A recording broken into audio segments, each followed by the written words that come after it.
Praise the Lord. Hallelujah. God is a good God. Amen. All right, we'll start the service with a word of prayer. Loving Heavenly Father, we thank you for this beautiful Sunday morning. Thank you for your grace. Thank you for your mercy, O God. As your word says, O God, seek ye first the kingdom of God and his righteousness, and all these things shall be added unto you, God. Lord, we have come to the presence of God, O Master. We want you more and more, O God. And Lord, from the beginning till the end of the service, O God, every activity, Lord, you take full control, O Master. Yes, O Lord, all the plans and works of the devil, yes, O Lord, we totally control, we totally destroy them, O God. We release the power of God in this place, O God. Yes, O Lord, we cover the church with the blood of Jesus Christ, O God. Lord, you take full control, O Master. Let whatever the things, everything we do, O God, let it glorify the name of Jesus Christ in this place, O God. Lord, we give you all the glory, honor, everything. In Jesus' name we pray. Amen. Amen. Amen. Praise the Lord, church. I welcome you all to this service. Let's just read from God's word. So we go into worship. We're reading from 2 Corinthians chapter 3, verse 17. For the Lord is the Spirit, and wherever the Spirit of the Lord is, there is freedom. It may not be visible, but we are within God's bounds and within His protection, always safer, so much safer within those bounds. There is so much of freedom there. And being a child of God, it's an experience for each of us. And something interesting that Paul writes in 2 Corinthians chapter 3, just a few verses above this, he says, "You yourselves are our letter of recommendation, written on our hearts to be known and read by all." Are we comfortable that people would read our lives and see Christ in us? That is the goal here. And that is the challenge also for us to live a Christian life. He says, you are a letter from Christ delivered by us. We are Christ's letter delivered to the world, written not with ink, but with the Spirit of the living God. This is the Christ life that we are expected to live on this earth and reflect to all the earth, that there is a different way of living, a different way of experiencing freedom, not as the world thinks, but in the way that God intends. Because here there is perfect peace. We always sing, in the midst of all difficulties, there's a peace that transcends understanding. That is our portion. And that is absolutely ours when we are in Christ. So different from what the world sees and experiences. So we are to be so deeply identified with Christ that when people see us, they see Him. This is for us as we are transformed into the image of Christ, that the Spirit is able to show Jesus through us to the world. What a wonderful letter. Many times I just read through God's word and skip all this and keep going forward. But God has a beautiful way of bringing things together. So this was a learning for me, and I thought I would share. I just pray that as we worship today, we will remember that we are God's letter to the world. Please, let's rise and worship Him. Amen. ಚಲಿಸುವ ಆತ್ಮನೇ ಪರಿಶುದ್ಧ ಆತ್ಮನೇ ಚಲಿಸುವ ಆತ್ಮನೇ ಪರಿಶುದ್ಧ ಆತ್ಮನೇ ಒಡನೆಲದೋ ವೃಷ್ಟಿ ಸುರಿಸಿ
ಚಲಿಸು ಗಾಯಗಳ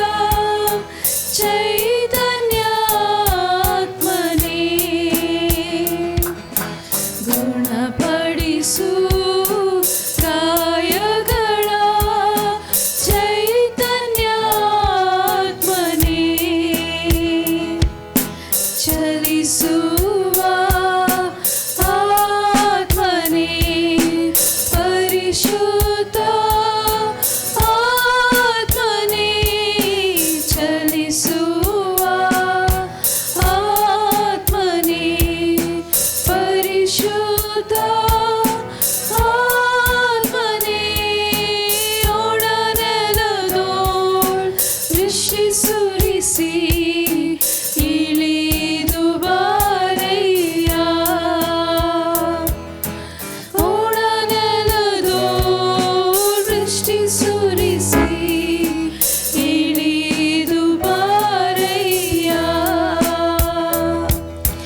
ತೊಡೆದು ಬಿಡು ಕಣ್ಣೀರನು ನಿನ್ನಯ ಹಸ್ತದಿಂದ ತೊಡೆದು ಬಿಡು ಕಣ್ಣೀರನು ನಿನ್ನಯ ಹಸ್ತದಿಂದ ಮುದಗೊಳಿಸು ನನಾತ್ಮವ ಆನಂದ ತೈಲದಿಂದ ಮುದಗೊಳಿಸು ನನಾತ್ಮವ ಆನಂದ ತೈಲದಿಂದ ಚಲಿಸುವ ಆತ್ಮನೇ ಪರಿಶುದ್ಧ ಆತ್ಮನೇ ಚಲಿಸುವ ಆತ್ಮನೇ ಪರಿಶುದ್ಧ ಆತ್ಮನೇ ಒಡನೆಲದೋಳ್ ದೃಷ್ಟಿ ಸುರಿಸಿ ಇಳಿದು ಬಾರಯ್ಯ ಒಡನೆಲದೋಳ್ ದೃಷ್ಟಿ ಸುರಿಸಿ ಇಳಿದು ಬಾರಯ್ಯ ಒಡನೆಲದೋಳ್ ದೃಷ್ಟಿ ಸುರಿಸಿ ಇಳಿದು ಬಾರಯ್ಯ ಒಡನೆಲದೋಳ್ ದೃಷ್ಟಿ ಸುರಿಸಿ ಇಳಿದು ಬಾರಯ್ಯ ಇಳಿದು ಬಾರಯ್ಯ ಇಳಿದು ಬಾರಯ್ಯ.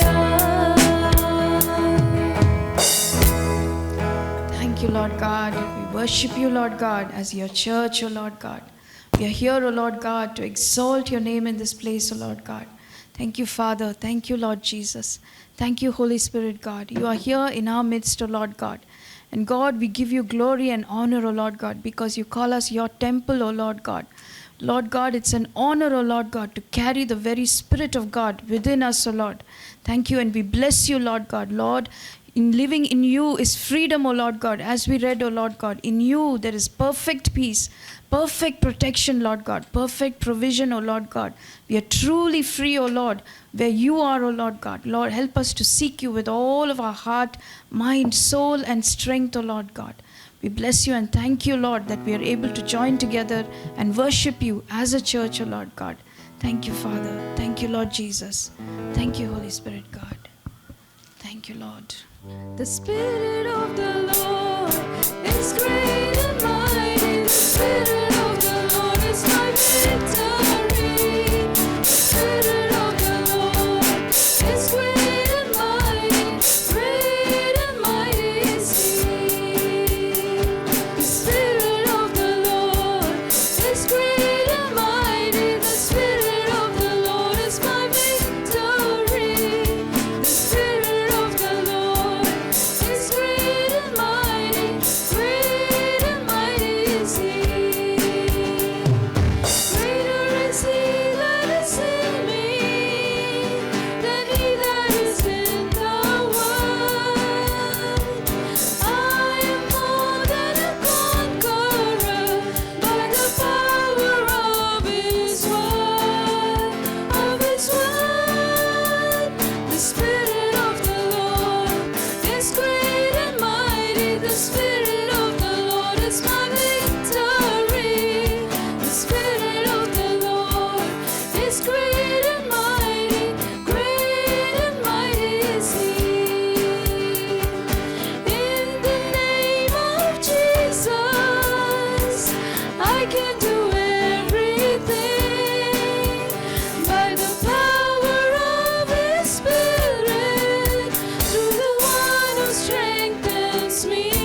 by the power of His Spirit, through the one who strengthens me.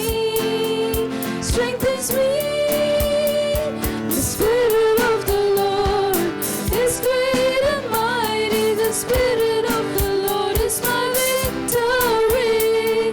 The Spirit of the Lord is great and mighty. Great and mighty is He.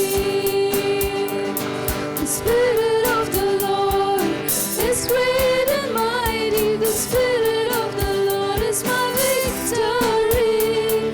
The Spirit of the Lord is great and mighty. Great and mighty is He. Great and mighty is He. Great and mighty is He. Thank you, Lord Jesus. Yes, Lord God, through you, O Lord God, through you, we always stand as victors, O Lord God. Thank you, Lord, for you make us more than conquerors, O Lord God. How true it is, O Lord God. How true it is, O Lord God, that when we are surrendered, O Lord God, when we walk by your Spirit, O Lord God, we always find victory, O Lord God. We always find victory, O Lord God. Lord, you did the greatest sacrifice for us on the cross, O Lord God. And you set us free, O Lord God. And who you have set free is truly free, O Lord God. And we experience that every day in our life, O Lord God. No matter the trials, O Lord God, the testing that comes, O Lord God. When we are tested, we will come forth as gold, O Lord God. Just as your word says, O Lord God, we will come forth as gold. Because the one who walks with us is greater than the one that is in the world, O Lord God. Thank you, Lord. Thank you for this new way of living, O Lord God. For strength, O Lord God, through your Spirit in all things, O Lord God. Thank you, Lord. Thank you, Lord. Thank you, Lord. Thank you, Lord.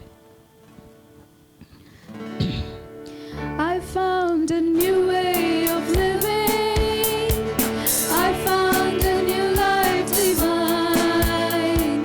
I found the fruit of the Spirit by abiding in the vine. Abiding in the vine, abiding in the vine. Love, joy, and peace, He has made them mine. I found prosperity, power, and victory, abiding in the vine. I found a new way of living. I found a new life divine. I found the fruit of the Spirit by abiding in the vine. Abiding in the vine, abiding in the vine. Love, joy, and peace, He has made them mine. I found prosperity, power, and victory, abiding in the vine. Abiding in the vine. Abiding in the vine. Father, to abide in you, O Lord God. It's an invitation, O Lord God, to live this life of peace, O Lord God. Help us to hold on to that path, O Lord God. Not be overcome by circumstances, but to be overcomers, O Lord God.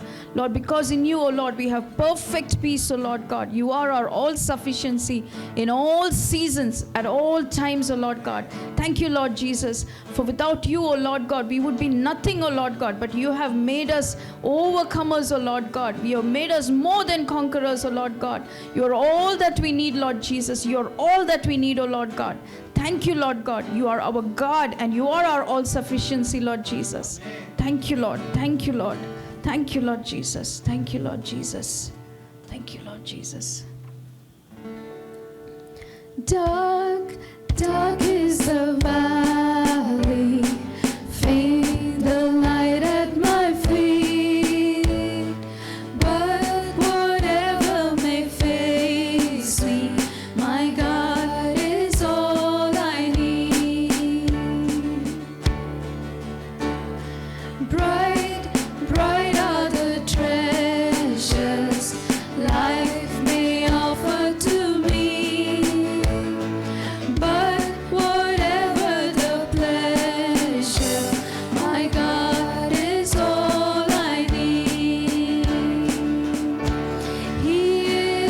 my strength when I cannot go on.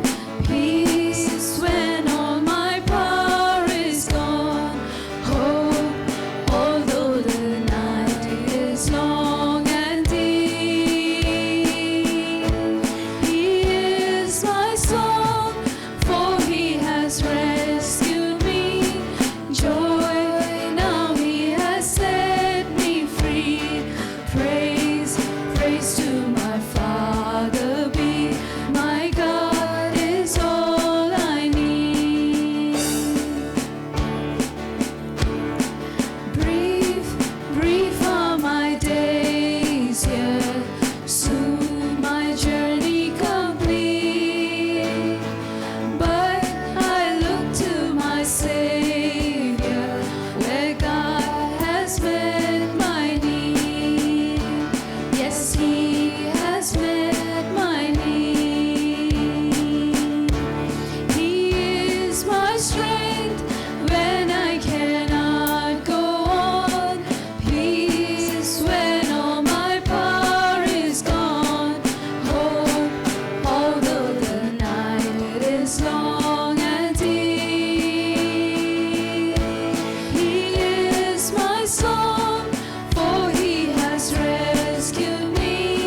God, every word that we have sung, oh Lord God, Lord, it comes from our hearts, oh Lord God, with thanksgiving, Lord God, with thanksgiving, oh Lord God. The top of the mountains, Lord, you are there with us, oh Lord God. In the deepest valleys, in the darkest places of life, oh Lord God, in the deep darkness, oh Lord God, you are there with us, Lord God. You are there with us, oh Lord God, as our Emmanuel, Lord God. You've never left our side, oh Lord God. You say you are mine. You belong to me. That's your word to us, O Lord God. I will never leave you, never forsake you, O Lord God. Thank you, Father. Thank you, Lord Jesus. Thank you for this life of freedom, O Lord, through your Spirit, Lord God. Father, we thank you for all the love that you have for us, the church, O Lord God.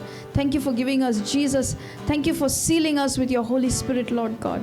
We bless you and thank you, Lord. Father, we pray, O Lord, we'll always fix our eyes on Jesus, the author and finisher of our faith, the one who knows the end from the beginning, O Lord God, the Alpha and the Omega, O Lord God. Our eyes are fixed on Christ Jesus. Help us, Lord, during this walk, O Lord God, in this life, O Lord, and into eternity, O Lord God, to bring glory to your name in all that we do. As we read, O Lord, we are a letter to this world, O Lord God. Help us to live this life faithfully, Lord. Thank you, Lord, for we can do all things through Christ, all things through Christ. Thank you, Lord. May your name be glorified in and through it all, Lord. In Jesus' name we pray. Amen. Amen. Amen. Today, we are going to discuss, talk about something very important. ಇಂದು ನಾವು ಮುಖ್ಯ ವಿಷಯದ ಕುರಿತು ಮಾತನಾಡಲಿದ್ದೇವೆ. False prophet of Revelation chapter 13. ಪ್ರಕಟಣೆ 13ರ ಸುಳ್ಳು ಪ್ರವಾದಿ. Who it could be. ಅದು ಯಾರಾಗಿದ್ದಿರಬಹುದು. Something about the end time, what is going to happen, we are going to discuss. ಅಂತ್ಯಕಾಲದಲ್ಲಿ ಏನು ನಡೆಯುತ್ತದೋ ಅದರ ಕುರಿತಾಗಿ ನಾವು ಕೇಳಲಿದ್ದೇವೆ. So I sent a message for all of you to read it at least 5 times. ಪ್ರಕಟಣೆ 13 ಕನಿಷ್ಠ ಪಕ್ಷ 5 ಬಾರಿಯಾದರೂ ಓದಬೇಕೆಂಬುದಾಗಿ ನಾನು ಕೇಳಿಕೊಂಡಿದ್ದೆ. And when I sent the message, somebody immediately replied and said, Pastor, I will memorize it. ನಾನು ಆ ಸಂದೇಶವನ್ನು ಕಳುಹಿಸಿದ ಕೂಡಲೇ ಯಾರೋ ಒಬ್ಬರು ಕರೆ ಮಾಡಿ ನಾನು ಅದನ್ನು ಕಂಠಪಾಠ ಮಾಡುತ್ತೇನೆ ಎಂಬುದಾಗಿ ಹೇಳಿದರು. Amen. Hallelujah. So many nice people are in our church. ನಮ್ಮ ಸಭೆಯಲ್ಲಿ ಉತ್ತಮ ಜನರು ಅನೇಕರಿದ್ದಾರೆ. Hallelujah. Right. Revelation chapter 1 talks about the glorious appearance of Jesus Christ. ಪ್ರಕಟಣೆ 1ರಲ್ಲಿ ಯೇಸು ಕ್ರಿಸ್ತನ ಮಹಿಮೆಯುಳ್ಳ ಪ್ರತ್ಯಕ್ಷತೆಯ ಕುರಿತಾಗಿ ಬರೆಯಲ್ಪಟ್ಟಿದೆ. When Jesus was in the air, John was lying on the bosom of Jesus Christ. ಯೇಸು ಈ ಲೋಕದಲ್ಲಿ ಇದ್ದಂತ ವೇಳೆಯಲ್ಲಿ ಯೋಹಾನನು ಆತನ ಎದೆಗೆ ಹೊರಗೆ ಕುಳಿತುಕೊಂಡವನಾಗಿದ್ದನು. But in Revelation chapter 1, when Jesus appeared in the glorious appearance, John fainted and he was not able to look at the face of Jesus. ಪ್ರಕಟಣೆ 1ರಲ್ಲಿ ಯೇಸು ತನ್ನ ಮಹಿಮೆಯುಳ್ಳವನಾಗಿ ಪ್ರತ್ಯಕ್ಷನಾದಂತ ವೇಳೆಯಲ್ಲಿ ಯೋಹಾನನು ಅಡ್ಡ ಬಿದ್ದಿರುವಂತಹದನ್ನು ನಾವು ನೋಡುತ್ತೇವೆ. One day we are going to see Jesus face to face. ಒಂದು ದಿನ ನಾವು ಯೇಸುವನ ಮುಖಾಮುಖಿಯಾಗಿ ಕಾಣಲಿದ್ದೇವೆ. Amen. Right. Revelation chapter 2 and 3 talk about the condition of the 7 churches. ಪ್ರಕಟಣೆ 2 ಹಾಗೂ 3 7 ಸಭೆಗಳ ಸ್ಥಿತಿಯ ಕುರಿತಾಗಿ ತಿಳಿಸುತ್ತದೆ. At the end of the chapter 3 onwards, we cannot read the word church in the book of Revelation. ಪ್ರಕಟಣೆ 3ರ ನಂತರ ಸಭೆ ಎಂಬಂತ ವಿಷಯವನ್ನ ನಾವು ಓದೋದಿಲ್ಲ. Because chapter 3 onwards, the church is getting raptured. ಅಧ್ಯಾಯ 3ರ ನಂತರ ಸಭೆಯು ಎತ್ತಲ್ಪಡುತ್ತದೆ. Chapter 4 and chapter 5, it's a glorious, heavenly worship. ಪ್ರಕಟಣೆ 4 ಹಾಗೂ 5ರಲ್ಲಿ ಮಹಿಮೆಯುಳ್ಳ ಪರಲೋಕದ ಆರಾಧನೆಯನ್ನು ನೋಡುತ್ತೇವೆ. There we can see the church in the throne room of God. ಅದು ಸಭೆಯನ್ನು ನಾವು ಯೇಸು ಕ್ರಿಸ್ತನ ಸಿಂಹಾಸನದ ಕೋಣೆಯಲ್ಲಿ ನೋಡುತ್ತೇವೆ. Chapter 6, Antichrist is coming. ಅಧ್ಯಾಯ 6ರಲ್ಲಿ ಕ್ರಿಸ್ತ ವಿರೋಧಿಯು ಬರುತ್ತಾನೆ. And then his dominion is there up to Revelation chapter 19. ಮತ್ತು ಆತನ ಆಳ್ವಿಕೆ 19ನೇ ಅಧ್ಯಾಯದವರೆಗೆ ಇರುವಂತಹದನ್ನು ನೋಡುತ್ತೇವೆ. And Revelation chapter 20 talks about the 1000-year reign of Jesus Christ. ಪ್ರಕಟಣೆ 20 ಯೇಸು ಕ್ರಿಸ್ತನ 1000 ವರ್ಷಗಳ ಆಳ್ವಿಕೆ ಕುರಿತಾಗಿ ತಿಳಿಸುತ್ತದೆ. And we went in the rapture, pre-tribulation rapture. ಸಂಕಟದ ಸಮಯಕ್ಕಿಂತ ಮೊದಲು ನಡೆಯುವ ಎತ್ತಲ್ಪಡುವಿಕೆಯಲ್ಲಿ ನಾವು ಹೊರಟು ಹೋಗುತ್ತೇವೆ. Then we come back with Jesus and we are going to reign with Jesus Christ in the same earth for 1,000 years. ನಾವು ಯೇಸು ಕ್ರಿಸ್ತನೊಂದಿಗೆ ಮತ್ತೆ ಬಂದು ಅದೇ ಸಮಯದಲ್ಲಿ 1000 ವರ್ಷಗಳ ಕಾಲ ಯೇಸು ಕ್ರಿಸ್ತನೊಂದಿಗೆ ಆಳ್ವಿಕೆ ನಡೆಸುವವರಾಗಿರುತ್ತೇವೆ. So Revelation chapter 21, Revelation chapter 22 talks about that, New Jerusalem where we are going to live with Jesus Christ for ever and ever. ಪ್ರಕಟಣೆ 21 ಹಾಗೂ 22 ನಾವು ಯೇಸು ಕ್ರಿಸ್ತನೊಂದಿಗೆ ಸದಾಕಾಲ ಜೀವಿಸುವ ಹೊಸ ಯೆರೂಸಲೇಮಿನನ್ನು ನೋಡುತ್ತೇವೆ. In the book of Revelation we see the mighty victory of Jesus Christ. ಪ್ರಕಟಣಾ ಗ್ರಂಥದಲ್ಲಿ ಯೇಸು ಕ್ರಿಸ್ತನ ಬಲವಾದ ಜಯದ ಕುರಿತಾಗಿ ನಾವು ನೋಡುತ್ತೇವೆ. Amen. Hallelujah. That is why you must read the book of Revelation. ಆ ಕಾರಣದಿಂದಾಗಿ ನೀವು ಪ್ರಕಟಣಾ ಗ್ರಂಥವನ್ನು ಓದಬೇಕು. In that, place Armageddon, Antichrist, the false prophet, and Satan, they gathered the armies of the earth to fight against Jesus Christ. ಅರ್ಮಗೆದ್ದನ್ನಲ್ಲಿ ಸೈತಾನನು ಘಟಸರ್ಪ ಕ್ರಿಸ್ತ ವಿರೋಧಿಯು ಸುಳ್ಳು ಪ್ರವಾದಿಗಳು ದೇವಜನರ ವಿರುದ್ಧವಾಗಿ ಹೋರಾಡುವುದಕ್ಕೆ ಸೈನ್ಯವನ್ನು ಸಿದ್ಧಪಡಿಸುವಂತಹದನ್ನು ನೋಡುತ್ತೇವೆ. Very in a simple way, Jesus is going to overcome them. ಸರಳವಾದ ರೀತಿಯಲ್ಲಿ ಯೇಸು ಕ್ರಿಸ್ತನು ಅವರ ಮೇಲೆ ಜಯ ಗಳಿಸುತ್ತಾನೆ. What Jesus is going to do? ಯೇಸು ಮಾಡುವುದೇನು? He will say, "Fool," like that. That's all. ಆತನು ಫೂ ಎಂಬುದಾಗಿ ಹೇಳುತ್ತಾನೆ. 2 Thessalonians chapter 2 verse 8 says that, when Jesus says like that, that's all. That is the end of, Satan, Antichrist, and the false prophet. 2 Thessalonica 2:8 ಆತನು ಹಾಗೆ ಹೇಳುವಾಗ ಅದು ಕ್ರಿಸ್ತ ವಿರೋಧಿ ಸೈತಾನನು ಸುಳ್ಳು ಪ್ರವಾದಿಯ ಅಂತ್ಯವಾಗಿರುತ್ತದೆ. Amen. So if you want an extremely, excellent victory, you have to read the book of Revelation. ಅತ್ಯುತ್ತಮವಾದ ಜಯ ನಿಮ್ಮದಾಗಬೇಕಿದ್ದಲ್ಲಿ ನೀವು ಪ್ರಕಟಣಾ ಗ್ರಂಥವನ್ನ ಓದಬೇಕು. Now, Revelation chapter 13, now when we talk about, Antichrist, well, the word Antichrist is not there. ಪ್ರಕಟಣಾ ಗ್ರಂಥ 13ನೇ ಅಧ್ಯಾಯದಲ್ಲಿ ಕ್ರಿಸ್ತ ವಿರೋಧಿ ವಿಷಯವಾಗಿ ನಾವು ಹೇಳುವಾಗ ಅಲ್ಲಿ ಕ್ರಿಸ್ತ ವಿರೋಧಿ ಎಂಬ ಪದ ಇರುವುದಿಲ್ಲ. And in the whole book of Revelation, the book of, Antichrist is not written. ಪ್ರಕಟಣಾ ಗ್ರಂಥದ ಉದ್ದಕ್ಕೂ ಕ್ರಿಸ್ತ ವಿರೋಧಿ ಎಂಬ ಪದ ಬರೆಯಲ್ಪಟ್ಟಿಲ್ಲ. But the word beast is used. ಆದರೆ ಮೃಗ ಎಂಬ ಪದ ಬರೆಯಲ್ಪಟ್ಟಿದೆ. Now, the author is, Apostle John. ಅದರ ಲೇಖಕನು ಅಪೊಸ್ತಲನಾದ ಯೋಹಾನನಾಗಿದ್ದಾನೆ. He wrote, 1 John, 2 John, 3 John. ಆತನು 1ನೇ ಯೋಹಾನ, 2ನೇ ಯೋಹಾನ ಹಾಗೂ 3ನೇ ಯೋಹಾನ ಪತ್ರಿಕೆಯನ್ನು ಬರೆದವನು. And there he is using the word Antichrist. ಅಲ್ಲಿ ಆತನು ಕ್ರಿಸ್ತ ವಿರೋಧಿ ಎಂಬ ಪದವನ್ನು ಉಪಯೋಗಿಸುತ್ತಾನೆ. But the same John, when he is writing the book of Revelation, he is using the word beast. ಅದೇ ಯೋಹಾನನು ಪ್ರಕಟಣಾ ಗ್ರಂಥವನ್ನು ಬರೆಯುವ ವೇಳೆಯಲ್ಲಿ ಮೃಗ ಎಂಬ ಪದವನ್ನು ಉಪಯೋಗಿಸುತ್ತಾನೆ. Right. Now let's come to Revelation chapter 13. ಪ್ರಕಟಣಾ ಗ್ರಂಥ 13ನೇ ಅಧ್ಯಾಯದ ಕಡೆಗೆ ಹೋಗೋಣ. Rise of the Antichrist out of the sea. ಸಮುದ್ರದೊಳಗಿಂದ ಕ್ರಿಸ್ತ ವಿರೋಧಿಯು ಎದ್ದು ಬರುವಂತಹದ್ದು. Right. We'll read verse 1 now. 1ನೇ ವಚನವನ್ನು ಓದುವ. And I stood upon the sand of the sea, and saw a beast rise up out of the sea, having 7 heads and 10 horns, and upon his horns 10 crowns, and upon his heads the name of blasphemy. Amen. Now when just reading like that, you may say, well, I don't understand any of these things. ಇದನ್ನು ನಾವು ಸುಮ್ಮನೆ ಓದುವಂತ ವೇಳೆಯಲ್ಲಿ ನೀವು ಹೇಳಬಹುದು ಇದನ್ನು ಅರ್ಥ ಮಾಡಿಕೊಳ್ಳಲು ಸಾಧ್ಯವಾಗುತ್ತಾ ಇಲ್ಲ ಎಂಬುದಾಗಿ. But don't worry, we are going to understand everything with the grace of God. ದೇವರ ಕೃಪೆಯಿಂದ ನಾವು ಇವೆಲ್ಲವನ್ನು ಅರ್ಥ ಮಾಡಿಕೊಳ್ಳಲು ಸಾಧ್ಯವಾಗುತ್ತದೆ, ಚಿಂತಿಸಬೇಡಿರಿ. Amen. Hallelujah. When Apostle John was writing, Jesus was saying everything to him. ಅಪೊಸ್ತಲನಾದ ಯೋಹಾನನು ಬರೆಯುವಂತ ವೇಳೆಯಲ್ಲಿ ಯೇಸು ಎಲ್ಲವನ್ನೂ ಹೇಳುತ್ತಿದ್ದನು. And the Holy Spirit was writing and helping him to write everything. ಮತ್ತು ಪವಿತ್ರಾತ್ಮನು ಆತನಿಗೆ ಎಲ್ಲವನ್ನು ಬರೆಯುವುದಕ್ಕೆ ಸಹಾಯಿಸುತ್ತಿದ್ದನು. And the same Holy Spirit is in you. ಅದೇ ಪರಿಶುದ್ಧಾತ್ಮನು ನಿಮ್ಮೊಳಗೂ ಇದ್ದಾನೆ. Amen. Hallelujah.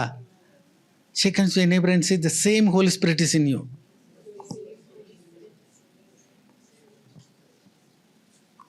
Hallelujah. Right. I stood on the sand of the sea and I saw a beast rising out of the sea. ನಾನು ಸಮುದ್ರ ತೀರದ ಮರಳಿನ ಮೇಲೆ ನಿಂತೆನು ಮತ್ತು ಸಮುದ್ರದಿಂದ ಮೃಗವು ಏರಿ ಬರುವುದನ್ನು ಕಂಡೆನು. Again, the book of Revelation, lot of signs and symbol. ಪ್ರಕಟಣಾ ಗ್ರಂಥದಲ್ಲಿ ಅನೇಕ ಚಿಹ್ನೆಗಳು ಸೂಚನೆಗಳು ಇರುತ್ತವೆ. That's why it's called an apocalyptic book. ಆ ಕಾರಣದಿಂದಾಗಿ ಇದನ್ನ ಭವಿಷ್ಯ ಗ್ರಂಥ ಎಂಬುದಾಗಿ ಹೇಳಲಾಗುತ್ತದೆ. Certain things are written very simple way we can understand. ಸರಳವಾಗಿ ಕೆಲವೊಂದು ಸಂಗತಿಗಳು ಬರೆಯಲ್ಪಟ್ಟಿವೆ, ಅದನ್ನು ತಿಳಿದುಕೊಳ್ಳಲು ಸಾಧ್ಯವಾಗುತ್ತದೆ. Certain things are written in some idioms. ಕೆಲವೊಂದು ವ್ಯಾಖ್ಯಾನ ರೂಪವಾಗಿ ಬರೆಯಲ್ಪಟ್ಟಿದೆ. For example, in Revelation chapter 20, Satan is bound with the chains. ಪ್ರಕಟಣೆ ಗ್ರಂಥ 20ನೇ ಅಧ್ಯಾಯದಲ್ಲಿ ಸೈತಾನನನ್ನು ಸರಪಳಿಯಿಂದ ಬಂಧಿಸಲಾಯಿತು ಎಂಬುದನ್ನು ನೋಡುತ್ತೇವೆ. How will you bind Satan? ಸೈತಾನನನ್ನು ಹೀಗೆ ಬಂಧಿಸುವುದು. Will you bind him with a chain? ಆತನನ್ನು ಸರಪಳಿಯಿಂದ ಬಂಧಿಸಲಾಗುತ್ತದೋ? How will you bind Satan? ಸೈತಾನನನ್ನು ನೀವು ಹೇಗೆ ಬಂಧಿಸುತ್ತೀರಿ? In the name of Jesus. ಯೇಸು ಕ್ರಿಸ್ತನ ನಾಮದಲ್ಲಿ. Then why it is written that they were binding Satan with a chain? ಮತ್ತೆ ಯಾಕೆ ಅವರು ಸೈತಾನನನ್ನು ಸರಪಣಿಯಿಂದ ಬಂಧಿಸಿದರು ಎಂಬುದಾಗಿ ಬರೆಯಲ್ಪಟ್ಟಿದೆ. So that is written in simple language so that we can understand. ಸರಳವಾದ ಭಾಷೆಯಲ್ಲಿ ನಾವು ಅದನ್ನು ತಿಳಿದುಕೊಳ್ಳುವಂತೆ ಬರೆಯಲ್ಪಟ್ಟಿರುವಂತ. Certain things are concealed, certain things are revealed. ಕೆಲವೊಂದನ್ನ ಮರೆ ಮಾಡಲಾಗಿದೆ, ಕೆಲವೊಂದನ್ನ ಪ್ರಕಟಿಸಲಾಗಿದೆ. But the greater one, the Holy Spirit is in you. ಆದರೆ ದೊಡ್ಡವನಾದ ಯೇಸು ಕ್ರಿಸ್ತನು ನಿಮ್ಮೊಳಗೆ ಇದ್ದಾನೆ. Amen. Hallelujah. Hallelujah. So when you study, he is going to stand next to you and he is going to explain everything to you. ಇದನ್ನು ನೀವು ಅಭ್ಯಾಸಿಸುವಾಗ ಆತನು ನಿಮ್ಮ ಪಕ್ಕದಲ್ಲಿ ನಿಂತುಕೊಂಡು ನಿಮಗೆ ಎಲ್ಲವನ್ನೂ ವಿವರಿಸುತ್ತಾನೆ. See, it talks about the huge number of people. ಸಮುದ್ರ ಇದು ಜನರ ದೊಡ್ಡ ಸಂಖ್ಯೆಯ ಕುರಿತಾಗಿ So ತಿಳಿಸುತ್ತದೆ. Antichrist is going to come out of so many people. ಕ್ರಿಸ್ತ ವಿರೋಧಿಯು ಅನೇಕ ಜನರ ಮಧ್ಯದೊಳಗಿಂದ ಬರುತ್ತಾನೆ.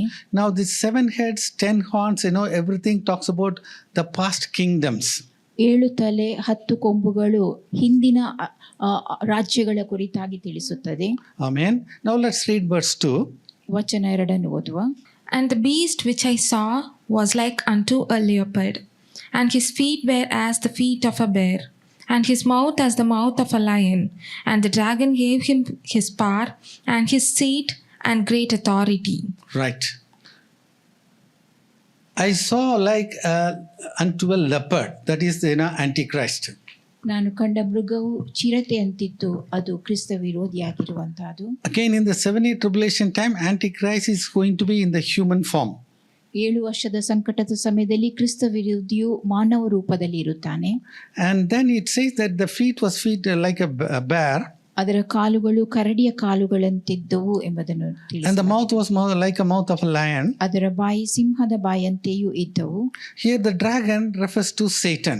ಇಲ್ಲಿ ಘಟ ಸರ್ಪ ಸೈತಾನನಾಗಿರುತ್ತಾನೆ. Satan is giving him all authority. ಸೈತಾನನು ಆತನಿಗೆ ಎಲ್ಲ ಅಧಿಕಾರವನ್ನು ಕೊಡುವಂತಹದ್ದು. Here leopard, bear and lion we are reading. ಇಲ್ಲಿ ಚಿರತೆ, ಕರಡಿ, ಸಿಂಹ ಇವುಗಳ ಕುರಿತಾಗಿ ನಾವು ನೋಡುತ್ತೇವೆ. Now all these things are written in Daniel chapter 2 and Daniel chapter 7, 8. ಇವೆಲ್ಲವೂ ದಾನಿಯೇಲ 2ನೇ ಅಧ್ಯಾಯ ಮತ್ತು 7 ಹಾಗೂ 8ನೇ ಅಧ್ಯಾಯದಲ್ಲಿಯೂ ಬರೆಯಲ್ಪಟ್ಟಿದೆ. Right, now I'm going to show you some pictures. Don't be scared. ನಾನು ಕೆಲವೊಂದು ಚಿತ್ರವನ್ನು ತೋರಿಸುತ್ತೇನೆ, ಭಯಪಡಬೇಡಿರಿ. Tap your neighbor and say, come on, be brave now. Right.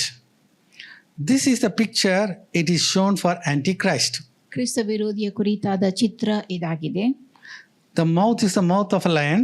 ಇದರ ಬಾಯಿ ಸಿಂಹದ ಬಾಯಿಯಂತಿರುವಂತಹದ್ದು. Body is the body of a leopard. ಅದರ ದೇಹ And the ಚಿರತೆಯಂತಿರುವಂತಹದ್ದು feet is the feet of a bear. ಮತ್ತು ಕಾಲುಗಳು ಕರಡಿಯ ಕಾಲಿನಂತಿರುವಂತಹದ್ದು. It has 10 horns. ಅದಕ್ಕೆ 10 ಕೊಂಬುಗಳಿವೆ. And on above every horn there is a crown, 10 crowns. ಮತ್ತು 10 ಕೊಂಬುಗಳ ಮೇಲೂ 10 ಕಿರೀಟಗಳಿರುವಂತಹದ್ದು. So crown talks about victory. ಈ ಕಿರೀಟ ಜಯದ ಗುರುತಾಗಿದೆ. So in the tribulation time, Antichrist is going to be victorious. ಸಂಕಟದ ಸಮಯದಲ್ಲಿ ಕ್ರಿಸ್ತ ವಿರೋಧಿ ಜಯಗಳಿಸುತ್ತಾನೆ. That is why, at the end of Revelation chapter 3 and Revelation chapter 4, we are in the throne room of God. ಪ್ರಕಟಣೆಯ ಗ್ರಂಥ 3ನೇ ಅಧ್ಯಾಯದಲ್ಲಿಯೂ ಮತ್ತು 4ನೇ ಅಧ್ಯಾಯದಲ್ಲಿಯೂ 3ನೇ ಅಧ್ಯಾಯದ ಬಳಿಕ ಹಾಗೂ 4ನೇ ಅಧ್ಯಾಯದಲ್ಲಿ ದೇವರ ಸಿಂಹಾಸನದ ಕೋಣೆಯಲ್ಲಿ ಸಭೆ ಇರುವಂತಹದ್ದು. Amen. Hallelujah. Right. Now, what are these 7 heads? 7 ತಲೆ ಏನಾಗಿರುತ್ತದೆ? These are all the former, kingdoms. ಇದು ಹಿಂದಿನ ರಾಜ್ಯಗಳಾಗಿರುವಂತಹದ್ದು. Starting with Egypt, Assyria, Babylon, Medo-Persia and all the 7 kingdoms. ಐಗುಪ್ತ ದೇಶ, ಬಾಬಿಲೋನ್, ಸಿರಿಯಾ, ಮೆದೋ ಪರ್ಷಿಯಾ ದೇಶಗಳು. From all these kingdoms, one ruler will come, and that is he is the Antichrist. ಈ ಎಲ್ಲ ರಾಜ್ಯಗಳಿಂದ ಒಬ್ಬ ವ್ಯಕ್ತಿ ಬರುವಂತಹದ್ದು ಮತ್ತು ಕ್ರಿಸ್ತ ವಿರೋಧಿಯಾಗಿರುವಂತಹದ್ದು. Right, now we saw leopard, a lion, and all these things. Now where it is written? ಚಿರತೆ, ಸಿಂಹ, ಈ ಎಲ್ಲ ಸಂಗತಿಯನ್ನು ನಾವು ಕೇಳಿದೆವು. ಇದು ಎಲ್ಲಿ ಬರೆಯಲ್ಪಟ್ಟಿದೆ? See, this is all written from Daniel chapter 2. ದಾನಿಯೇಲ 2ನೇ ಅಧ್ಯಾಯದಲ್ಲಿ ಇದು ಬರೆಯಲ್ಪಟ್ಟಿದೆ. Nebuchadnezzar is having the dream. ನೆಬೂಕದ್ನೆಚ್ಚರನಿಗೆ ಒಂದು ಕನಸು ಬೀಳುವಂತಹದ್ದು. Now God gives the dreams to everybody. ದೇವರು ಎಲ್ಲರಿಗೂ ಕನಸನ್ನು ಕೊಡುತ್ತಾನೆ. When a king is given a dream, he is to implement that. ಒಬ್ಬ ಅರಸನಿಗೆ ಆ ಕನಸು ಬೀಳುವಂತೆ ದೇವರು ಮಾಡಿದಾಗ ಅದನ್ನು ಆತನು ಅನುಷ್ಠಾನಕ್ಕೆ ತರಬೇಕು. In Daniel chapter 7 and 8, the dreams and the vision is given to Daniel. ದಾನಿಯೇಲ 7 ಹಾಗೂ 8ನೇ ಅಧ್ಯಾಯದಲ್ಲಿ ಕನಸು ದರ್ಶನಗಳು ದಾನಿಯೇಲನಿಗೆ ಕೊಡಲ್ಪಟ್ಟಿತ್ತು. And King Nebuchadnezzar, he saw the dream and he forgot everything. ಅರಸನಾದ ನೆಬೂಕದ್ನೆಚ್ಚರನಿಗೆ ಕನಸು ಬಿದ್ದಿತ್ತು, ಆದರೆ ಅದನ್ನು ಆತನು ಮರೆತು ಬಿಟ್ಟಿದ್ದನು. But then, Daniel came and interpreted the dream. ಆ ಬಳಿಕ ದಾನಿಯೇಲನು ಬಂದು ಆ ಕನಸಿನ ಅರ್ಥ ವಿವರಣೆಯನ್ನು ಮಾಡುತ್ತಾನೆ. Think about it. You are the one who has seen the dream. ಕನಸು ನಿಮಗೆ ಬಿದ್ದಿರುವಂತಹದ್ದು, And you forgot the dream. ನೀವು ಆ ಕನಸನ್ನ ಮರೆತು And ಬಿಟ್ಟಿರುವಂತಹದ್ದು. somebody comes and says, this is what you have seen. ಯಾರೋ ಬಂದು ಈ ಕನಸು ನಿಮಗೆ ಬಿದ್ದಿತ್ತು ಎಂಬುದಾಗಿ ತಿಳಿಸುವಂತಹದ್ದು. How do you feel? ಆಗ ನಿಮಗೆ ಹೇಗೆ ಅನಿಸುತ್ತದೆ? All these things are going to happen at this end time. ಈ ಅಂತ್ಯಕಾಲದಲ್ಲಿ ಇಂಥ ಎಲ್ಲಾ ಸಂಗತಿಗಳು ನಡೆಯುತ್ತವೆ. Can you tell me what did Nebuchadnezzar do when, Daniel gave the dream and the meaning? ದಾನಿಯೇಲನು ಆ ಕನಸನ್ನು, ಆ ಕನಸಿನ ಅರ್ಥ ವಿವರಣೆಯನ್ನು ನೀಡಿದಾಗ ಅರಸನಾದ ನೆಬೂಕದ್ನೆಚ್ಚರನು ಏನು ಮಾಡಿದ್ದನು? Amen. Okay. That is one. Number 2. ದಾನಿಯೇಲನು ದೇವರಿಗೆ ಆತನು ಸ್ತೋತ್ರ ಸಲ್ಲಿಸಿದನು. Now what I'm asking is a Sunday school question. ನಾನು ಕೇಳುವಂತಹದ್ದು ಭಾನುವಾರ ಶಾಲಾ ಮಕ್ಕಳಿಗೆ ಕೇಳುವಂತ ಪ್ರಶ್ನೆ. What did King Nebuchadnezzar do when Daniel gave the dream and the meaning? ದಾನಿಯೇಲನು ಕನಸಿನ ಅರ್ಥ ವಿವರಣೆಯನ್ನು ನೆಬೂಕದ್ನೆಚ್ಚರನಿಗೆ ನೀಡಿದಾಗ ನೆಬೂಕದ್ನೆಚ್ಚರನು ಏನು ಮಾಡಿದನು? Chain. Okay, you want chain? Okay, we'll give you. People are interested in chain only. What did he do? He fell down and worshipped Daniel. ಆತನು ಅಡ್ಡ ಬಿದ್ದು ದಾನಿಯೇಲನಿಗೆ ಆರಾಧನೆ ಮಾಡಿದನು. This is in Daniel chapter 2. ದಾನಿಯೇಲ 2ನೇ ಅಧ್ಯಾಯದಲ್ಲಿ ನಾವು ಇದನ್ನು ನೋಡುತ್ತೇವೆ. Right. Now this is the image, that King Nebuchadnezzar saw. ಅರಸನಾದ ನೆಬೂಕದ್ನೆಚ್ಚರನು ನೋಡಿದ ಪ್ರತಿಮೆ ಈ ರೀತಿಯಾಗಿತ್ತು. He was wondering what is going to happen to the future, his future. ಆತನ ಭವಿಷ್ಯಕ್ಕೆ ಏನಾಗುವುದು ಎಂಬುದಾಗಿ ಆತನು ಆಶ್ಚರ್ಯಪಟ್ಟುಕೊಂಡನು. Have you ever think about your future? ನಿಮ್ಮ ಭವಿಷ್ಯದ ಕುರಿತಾಗಿ ನೀವೆಂದಾದರೂ ಯೋಚಿಸಿದ್ದೀರಾ? I'm asking you now. ನಿಮ್ಮನ್ನೇ ಪ್ರಶ್ನಿಸುತ್ತಿದ್ದೇನೆ. Yes or no? Every minute you think about your future. ಎಲ್ಲ ಸಮಯದಲ್ಲಿಯೂ ನೀವು ನಿಮ್ಮ ಭವಿಷ್ಯದ ಕುರಿತಾಗಿಯೇ ಯೋಚಿಸುತ್ತೀರಿ. Same way the king, he was a ruler, but still he was thinking about your future. What will happen to me? ಅದೇ ರೀತಿಯಲ್ಲಿ ಆತನು ಅರಸನಾಗಿದ್ದನು, ಆಳ್ವಿಕೆ ಮಾಡುತ್ತಾ ಇದ್ದನು ಮತ್ತು ನನ್ನೊಂದಿಗೆ ಏನು ನಡೆಯುತ್ತದೋ ಎಂಬುದಾಗಿ ಭವಿಷ್ಯದ ಕುರಿತಾಗಿಯೂ ಆಲೋಚಿಸುತ್ತಿದ್ದನು. So God showed him all the kingdom which is going to come. ಬರಲಿರುವ ಎಲ್ಲಾ ರಾಜ್ಯಗಳ ಕುರಿತಾಗಿ ದೇವರು ಆತನಿಗೆ ತೋರಿಸಿಕೊಡುತ್ತಾನೆ. The head was represented by gold. ವಿಗ್ರಹ ಪ್ರತಿಮೆಯ ತಲೆ ಅದು ಬಂಗಾರದಾಗಿತ್ತು. That was the kingdom of Babylon. ಅದು ಬ್ಯಾಬಿಲೋನ್ ರಾಜ್ಯ. And then that breast of silver, that was represented by Persia. ಬೆಳ್ಳಿಯ ಎದೆ ಅದು ಪರ್ಷಿಯ ದೇಶವನ್ನು ಸೂಚಿಸುವಂತಹದ್ದಾಗಿತ್ತು. And the thighs of brass, it was represented by Greece. ಕಂಚಿನ ಆ ತೊಡೆ ಅದು ಗ್ರೀಸ್ ದೇಶವನ್ನು ಸೂಚಿಸುವಂತಾಗಿತ್ತು. Right. I'll ask you a question now. Who is the first king of the kingdom of Greece? Greece ದೇಶದ ಮೊದಲ ರಾಜನು ಯಾರಾಗಿದ್ದನು? My God, what a tough question. ಎಷ್ಟು ಕಠಿಣವಾದ ಪ್ರಶ್ನೆ. Try some names. Let's see. Alexander. Amen. He came up to India. ಆತನು ಭಾರತ ದೇಶಕ್ಕೆ ಬಂದಿದ್ದನು. But then after that, one mosquito has bitten. That's all, he has to die. ಒಂದು ನುಸಿ ಆತನಿಗೆ ಕಚ್ಚಿತ್ತು, ಅಲ್ಲಿ ಆತನು ಸತ್ತು ಹೋದನು. Our life is in the hand of God. Amen. ನಮ್ಮ ಜೀವ ದೇವರ ಕೈಯಲ್ಲಿದೆ. Right. And that fourth one, the legs of iron. ನಾಲ್ಕನೆಯದು ಕಬ್ಬಿಣದ ಕಾಲುಗಳು. And that is represented by the, kingdom of Rome. ಅದು ರೋಮ್ ದೇಶವನ್ನ ಪ್ರತಿನಿಧಿಸುವಂತಹದ್ದು. Then that, the feet in that, the fingers, they were mixed with clay and iron. ಪಾದ ಅದು ಮಣ್ಣು ಹಾಗೂ ಕಬ್ಬಿಣದಿಂದ ಮಿಶ್ರಿತವಾಗಿರುವಂತಹದ್ದು. And a stone which is not cut with that hands, it came and destroyed all the kingdoms. ಕೈಯಿಂದ ತುಂಡು ಮಾಡಲಾಗದ ಒಂದು ಕಲ್ಲು ಬಂದು ಈ ಎಲ್ಲಾ ರಾಜ್ಯಗಳನ್ನ ನಾಶಪಡಿಸಿರುವಂತಹದ್ದು. The Bible says that, the whole image became powder. ಈ ಇಡೀ ಪ್ರತಿಮೆ ಅದು ಪುಡಿ ಪುಡಿಯಾಗಿ ಹೋದದ್ದನ್ನ ತೋರಿಸುತ್ತದೆ. And the wind came and, took off everything. ಗಾಳಿ ಬಂದು ಅವೆಲ್ಲವುಗಳನ್ನು ತೂರಿಕೊಂಡು ಹೋಗುವಂತ. That's what will happen to the kingdoms of the world. ಈ ಲೋಕದ ರಾಜ್ಯಗಳೊಂದಿಗೆ ಇದೇ ಸಂಭವಿಸುತ್ತದೆ. And our God is going to establish his kingdom here. ಮತ್ತು ನಮ್ಮ ದೇವರು ತನ್ನ ರಾಜ್ಯವನ್ನ ಇಲ್ಲಿ ಸ್ಥಾಪಿಸುತ್ತಾನೆ. Now we talked about, lion. ನಾವು ಸಿಂಹದ ಕುರಿತಾಗಿ ಕೇಳಿದೆವು. This is the dream, vision Daniel had in Revelation, Daniel chapter 7. ದಾನಿಯೇಲ 7ನೇ ಅಧ್ಯಾಯದಲ್ಲಿ ದಾನಿಯೇಲನಿಗೆ ಕಂಡಂತ ದರ್ಶನ ಇದಾಗಿತ್ತು. Lion with 2 eagle wings, that talks about the kingdom of Babylon. ಹದ್ದಿನ ರೆಕ್ಕೆಗಳುಳ್ಳ ಸಿಂಹ ಅದು ಬಾಬಿಲೋನಿನ ಕುರಿತಾಗಿ ತಿಳಿಸುತ್ತದೆ. Then a bear comes with the 3 ribs in the mouth, that talks about the kingdom of Medo-Persia. 3 ಪಕ್ಕೆಗಳೊಂದಿಗೆ ಕರಡಿ ಬರುವಂತಹದ್ದು ಅದು ಮೇದೋ ಪರ್ಷಿಯ ದೇಶವನ್ನು ತೋರಿಸುತ್ತದೆ. Then the leopard comes. ಆ ಬಳಿಕ ಚಿರತೆ ಬರುವಂತಹದ್ದು. Leopard is the kingdom of Greece. ಆ ಚಿರತೆ Greece ದೇಶವಾಗಿರುವಂತಹದ್ದು. How many wings are there for a leopard? ಆ ಚಿರತೆಗೆ ಎಷ್ಟು ರೆಕ್ಕೆಗಳಿರುತ್ತವೆ? How many? No. But in that vision it had 4 wings. ಚಿರತೆಗೆ ರೆಕ್ಕೆಗಳಿರುವುದಿಲ್ಲ, ಆದರೆ ಆ ದರ್ಶನದಲ್ಲಿ 4 ರೆಕ್ಕೆಗಳಿರುವಂತಹದನ್ನು ನೋಡುತ್ತೇವೆ. Because when Alexander died, his kingdom was taken over by these 4 generals. ಅಲೆಕ್ಸಾಂಡರ್ನು ಸತ್ತು ಹೋದಂತ ವೇಳೆಯಲ್ಲಿ ಆತನ ರಾಜ್ಯವನ್ನು 4 generals ಪಡೆದುಕೊಂಡಿರುವಂತಹದ್ದು. Right. Then he saw a very dreaded animal. ಒಂದು ಭಯಂಕರವಾದ ಪ್ರಾಣಿಯನ್ನು ನೋಡುವಂತಹದ್ದು. Very, very looking awkward, dangerous animal. ಅದು ಅಪಾಯಕಾರಿಯಾಗಿ ಕಾಣುವಂತ ಪ್ರಾಣಿ. It had 10 horns. ಅದಕ್ಕೆ 10 ಕೊಂಬುಗಳಿರುವಂತಹದ್ದು. Out of that, 1 little horn has come. ಅವುಗಳಿಂದ ಒಂದು ಸಣ್ಣ ಕೊಂಬು ಹುಟ್ಟಿಕೊಳ್ಳುತ್ತದೆ. That is the Antichrist. ಅದುವೇ ಕ್ರಿಸ್ತ ವಿರೋಧಿಯಾಗಿರುವಂತಹದ್ದು. So now you got, all these things in place now. ಈ ಎಲ್ಲ ಸಂಗತಿಗಳು ತಕ್ಕ ಸ್ಥಳದಲ್ಲಿ ಇರುವಂತಹದ್ದು. So Revelation chapter 13, we saw the, a dragon, that is Satan.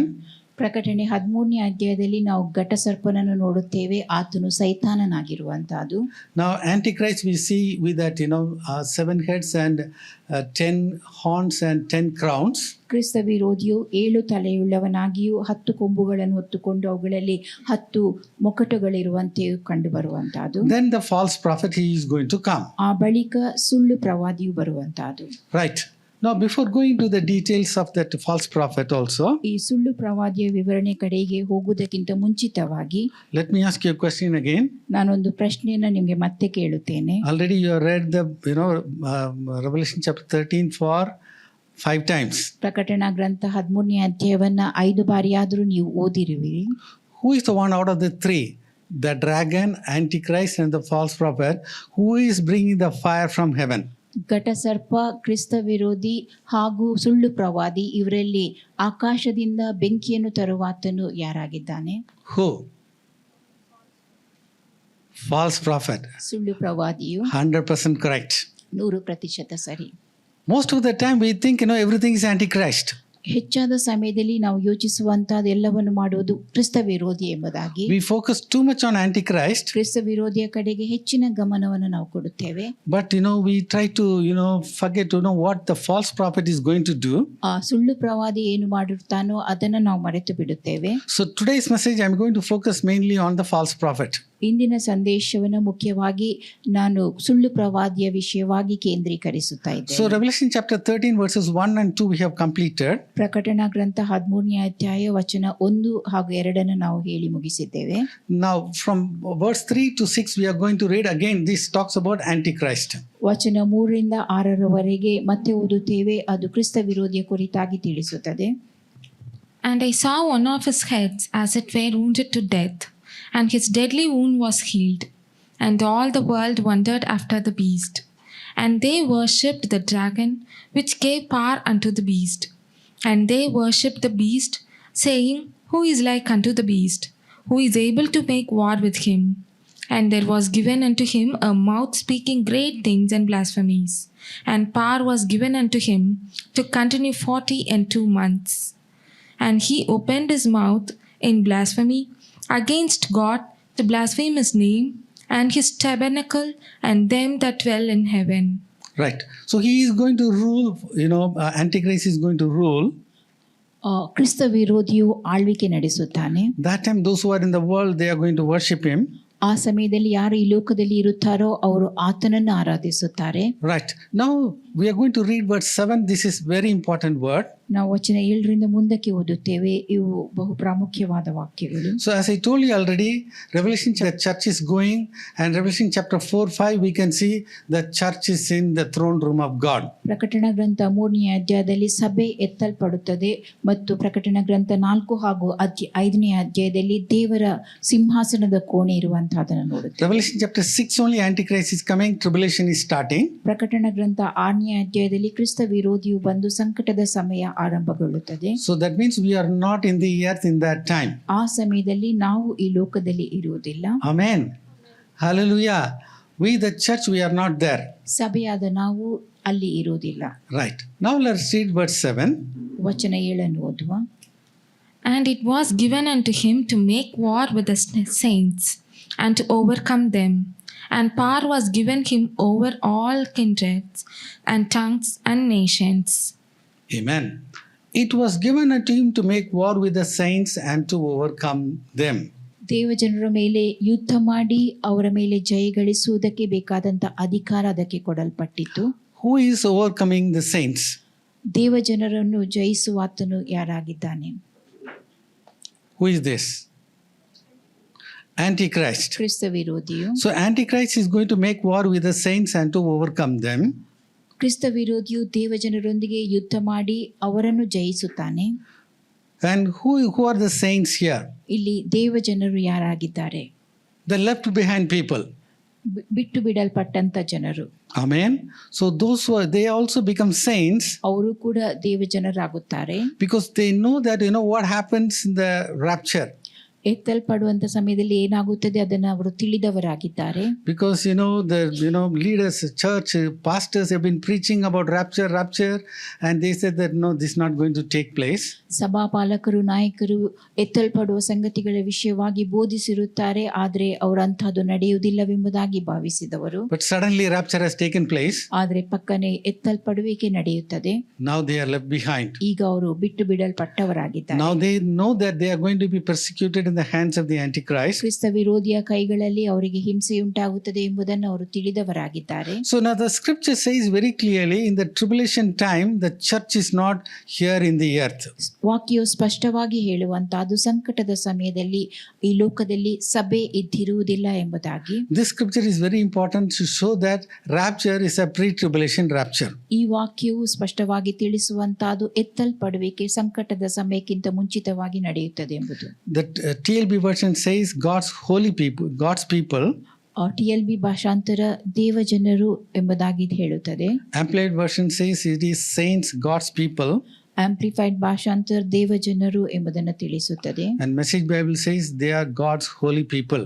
Message ಭಾಷಾಂತರ ದೇವರ ಪರಿಶುದ್ಧ ಜನರು ಎಂಬುದನ್ನು ತಿಳಿಸುತ್ತದೆ. Now one thing we have to understand, Antichrist is given authority according to the book of Revelation.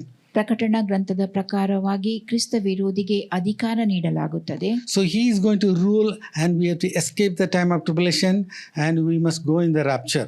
ಆತನು ಆಳ್ವಿಕೆ ನಡೆಸುತ್ತಾನೆ. ನಾವು ಆ ಸಂಕಟದ ಸಮಯದಿಂದ ತಪ್ಪಿಸಿಕೊಳ್ಳುವುದಕ್ಕೋಸ್ಕರವಾಗಿ ಎತ್ತಲ್ಪಡುವಿಕೆಯಲ್ಲಿ ಭಾಗಿಯಾಗಬೇಕು. it is not, Revelation chapter 13 and 7, but, there are two more scriptures given from the book of Daniel.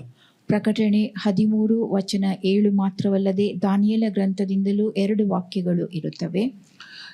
Daniel 7:21, it says, I beheld, and the same horn, the horn talks about Antichrist. ದಾನಿಯೇಲ 7:21 ನಾನು ನೋಡುತ್ತಿದ್ದ ಹಾಗೆ ಯಾವ ಕೊಂಬು ಮೊಳೆಯುತ್ತದೆ ಎಂಬುದಾಗಿ ಹೇಳುವಂಥದ್ದು ಆ ಕೊಂಬು ಕ್ರಿಸ್ತ ವಿರೋಧಿಯಾಗಿದ್ದಾನೆ. And it war against the saints and prevail against them. ಅದು ದೇವ ಭಕ್ತರೊಂದಿಗೆ ಯುದ್ಧ ಮಾಡಿ ಅವರ ಮೇಲೆ ಜಯ ಗಳಿಸುತ್ತದೆ. So tribulation time, Antichrist is going to overcome the saints left behind.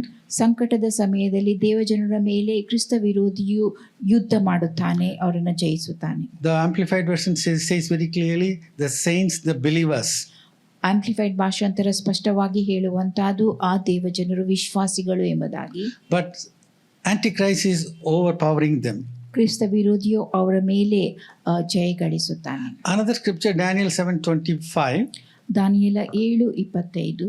There it says that Antichrist will wear out the saints of the Most High. ಅಲ್ಲಿ ವಾಕ್ಯವು ತಿಳಿಸುವಂತಹದ್ದು ಕ್ರಿಸ್ತ ವಿರೋಧಿಯು ಪರಾತ್ಪರನ ಭಕ್ತರನ್ನು ಸವೆಯಿಸುತ್ತಾನೆ ಎಂಬುದಾಗಿ. NIV version says they will oppress his holy people. NIV ಭಾಷಾಂತರ ಆತನ ಪರಿಶುದ್ಧ ಜನರ ಮೇಲೆ ದಬ್ಬಾಳಿಕೆ ನಡೆಸುತ್ತಾನೆ ಎಂಬುದನ್ನು ತಿಳಿಸುತ್ತದೆ. So until then, Revelation chapter 13, verse 1 to 7, it clearly explains about the kingdom of the Antichrist. ಪ್ರಕಟಣೆ 13:1-7 ಅದು ಕ್ರಿಸ್ತ ವಿರೋಧಿಯ ಆಳ್ವಿಕೆ, ಆತನ ರಾಜ್ಯದ ಕುರಿತಾಗಿ ತಿಳಿಸುತ್ತದೆ. Now from verse 11 onwards, it talks about the reign of the false prophet. ವಚನ 11ರಿಂದ ಮುಂದಕ್ಕೆ ಸುಳ್ಳು ಪ್ರವಾದಿಯ ಆಳ್ವಿಕೆ ಕುರಿತಾಗಿ ತಿಳಿಸುತ್ತದೆ. Now today we are, just talking about false prophet. ಇಂದು ನಾವು ಸುಳ್ಳು ಪ್ರವಾದಿಯ ವಿಷಯವಾಗಿ ಕೇಳಲಿದ್ದೇವೆ. Now in this is mentioned 11 important things he is going to do.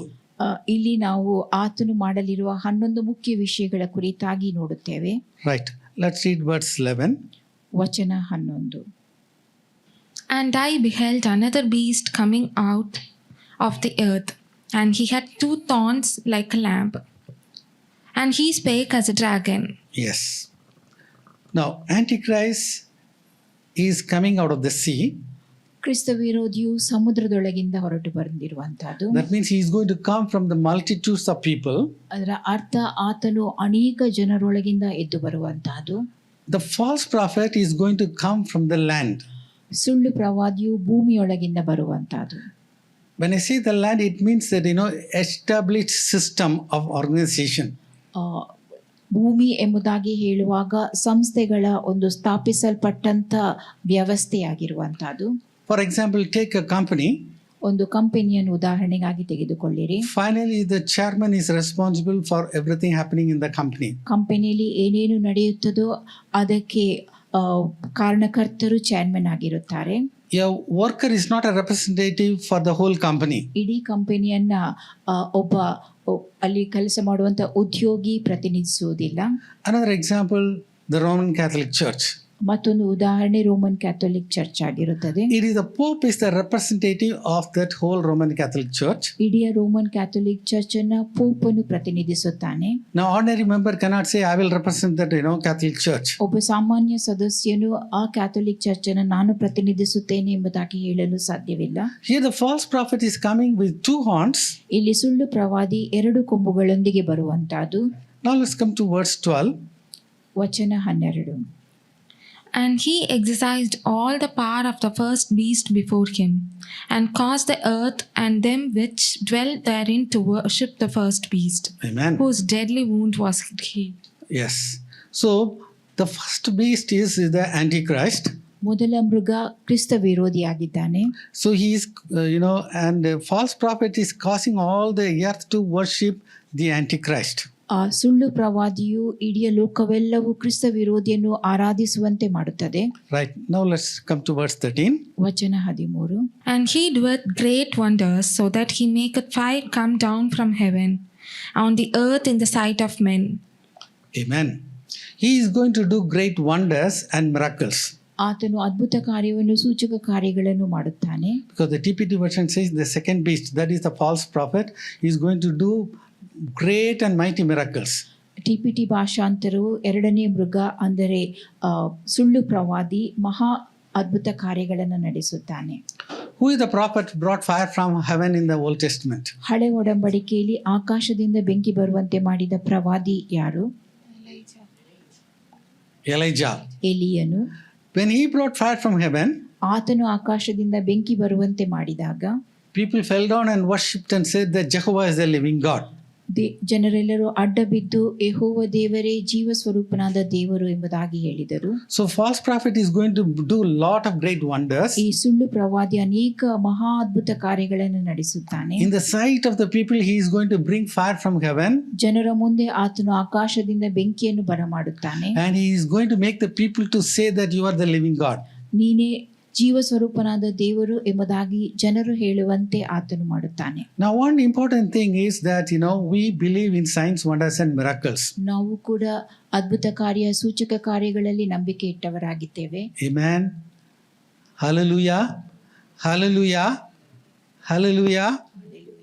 But at the same time, Satan is going to imitate everything. He is going to do a lot of miracles. ಅದೇ ಸಮಯದಲ್ಲಿ ಸೈತಾನನು ಅನೇಕ ಸಂಗತಿಗಳನ್ನು ಅನುಕರಣೆ ಮಾಡಿ ಆತನು ಅದ್ಭುತ ಕಾರ್ಯವನ್ನು ನಡೆಸುತ್ತಾನೆ. Yes, God will do signs, wonders and miracles for us. ದೇವರು ಅದ್ಭುತ ಕಾರ್ಯ ಸೂಚಕ ಕಾರ್ಯ ಮಹತ್ ಕಾರ್ಯಗಳನ್ನು ನಮಗಾಗಿ ಮಾಡುತ್ತಾನೆ. Yes, in the wilderness every day, manna was coming. ಅರಣ್ಯದಲ್ಲಿ ಪ್ರತಿನಿತ್ಯವೂ ಮನ್ನವು ಒದಗಿ ಬರುತ್ತಿತ್ತು. Amen. Today if you have to go and buy bread in the morning, you have to pay money. ನೀವು ಇಂದು ಮುಂಜಾನೆ ವೇಳೆಯಲ್ಲಿ ಹೋಗಿ ರೊಟ್ಟಿಯನ್ನು ಕೊಂಡುಕೊಳ್ಳಬೇಕಾದಲ್ಲಿ ಹಣ ತೆರಬೇಕಾಗುತ್ತದೆ. But these people, they never paid any money. Automatically manna was coming. ಆದರೆ ಈ ಜನರು ಹಣ ಕೊಡುತ್ತಿರಲಿಲ್ಲ, ತನ್ನಿಂದ ತಾನೇ ಮನ್ನಾ ಅವರಿಗೆ ಒದಗಿ ಬರುತ್ತಿತ್ತು. Quails, they were coming. ಲಾವಕ್ಕಿಗಳು ಅವರಿಗೆ ಒದಗಿ ಬರಲ್ಪಟ್ಟಿತ್ತು. But at the end of the chapter, we can see that, yes, they didn't believe God. ಆದರೆ ಆ ಅಧ್ಯಾಯದ ಅಂತ್ಯದಲ್ಲಿ ನಾವು ನೋಡುತ್ತೇವೆ, ಅವರು ದೇವರಲ್ಲಿ ನಂಬಿಕೆ They ಇಡಲಿಲ್ಲ. were not trusting God. ದೇವರ ಮೇಲೆ ಅವರು ಭರವಸೆ ಬಿಡಲಿಲ್ಲ. So, we cannot put our trust in signs, wonders and miracles. ನಾವು ಅದ್ಭುತ ಕಾರ್ಯ ಸೂಚಕ ಕಾರ್ಯ ಮಹತ್ ಕಾರ್ಯಗಳ ಮೇಲೆ ನಂಬಿಕೆ ಇಡಕೂಡದು. Our eyes should be fixed on Jesus and Jesus alone. ನಮ್ಮ ಕಣ್ಣುಗಳು ಯೇಸು ಕ್ರಿಸ್ತನ ಕಡೆಗೆ ಮಾತ್ರವೇ ನೆಟ್ಟಿರಬೇಕು. Amen. Come what may, I will follow Jesus Christ. ಏನೇ ಬರಲಿ ನಾನು ಯೇಸು ಕ್ರಿಸ್ತನನ್ನ ಹಿಂಬಾಲಿಸುತ್ತೇನೆ. I have decided to follow Jesus. ನಾನು ಯೇಸು ಕ್ರಿಸ್ತನನ್ನ ಹಿಂಬಾಲಿಸಲು ನಿರ್ಧಾರ ಮಾಡಿರುತ್ತೇನೆ. No turning back. ನಾನೆಂದು ಹಿಂತಿರುಗಿ ಹೋಗುವುದಿಲ್ಲ. Hallelujah.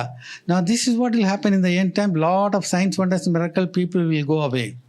ಅಂತ್ಯಕಾಲದಲ್ಲಿ ಈ ರೀತಿಯಾಗಿ ಅನೇಕ ಅದ್ಭುತ ಕಾರ್ಯ ಸೂಚಕ ಕಾರ್ಯಗಳು ಮಹತ್ ಕಾರ್ಯಗಳು ನಡೆಯುತ್ತವೆ, ಜನರು ಅವುಗಳ ಕಡೆಗೆ ಹಿಂತಿರುಗುತ್ತಾರೆ. And again in verse 14 it says that he is going to deceive the people through the miracles.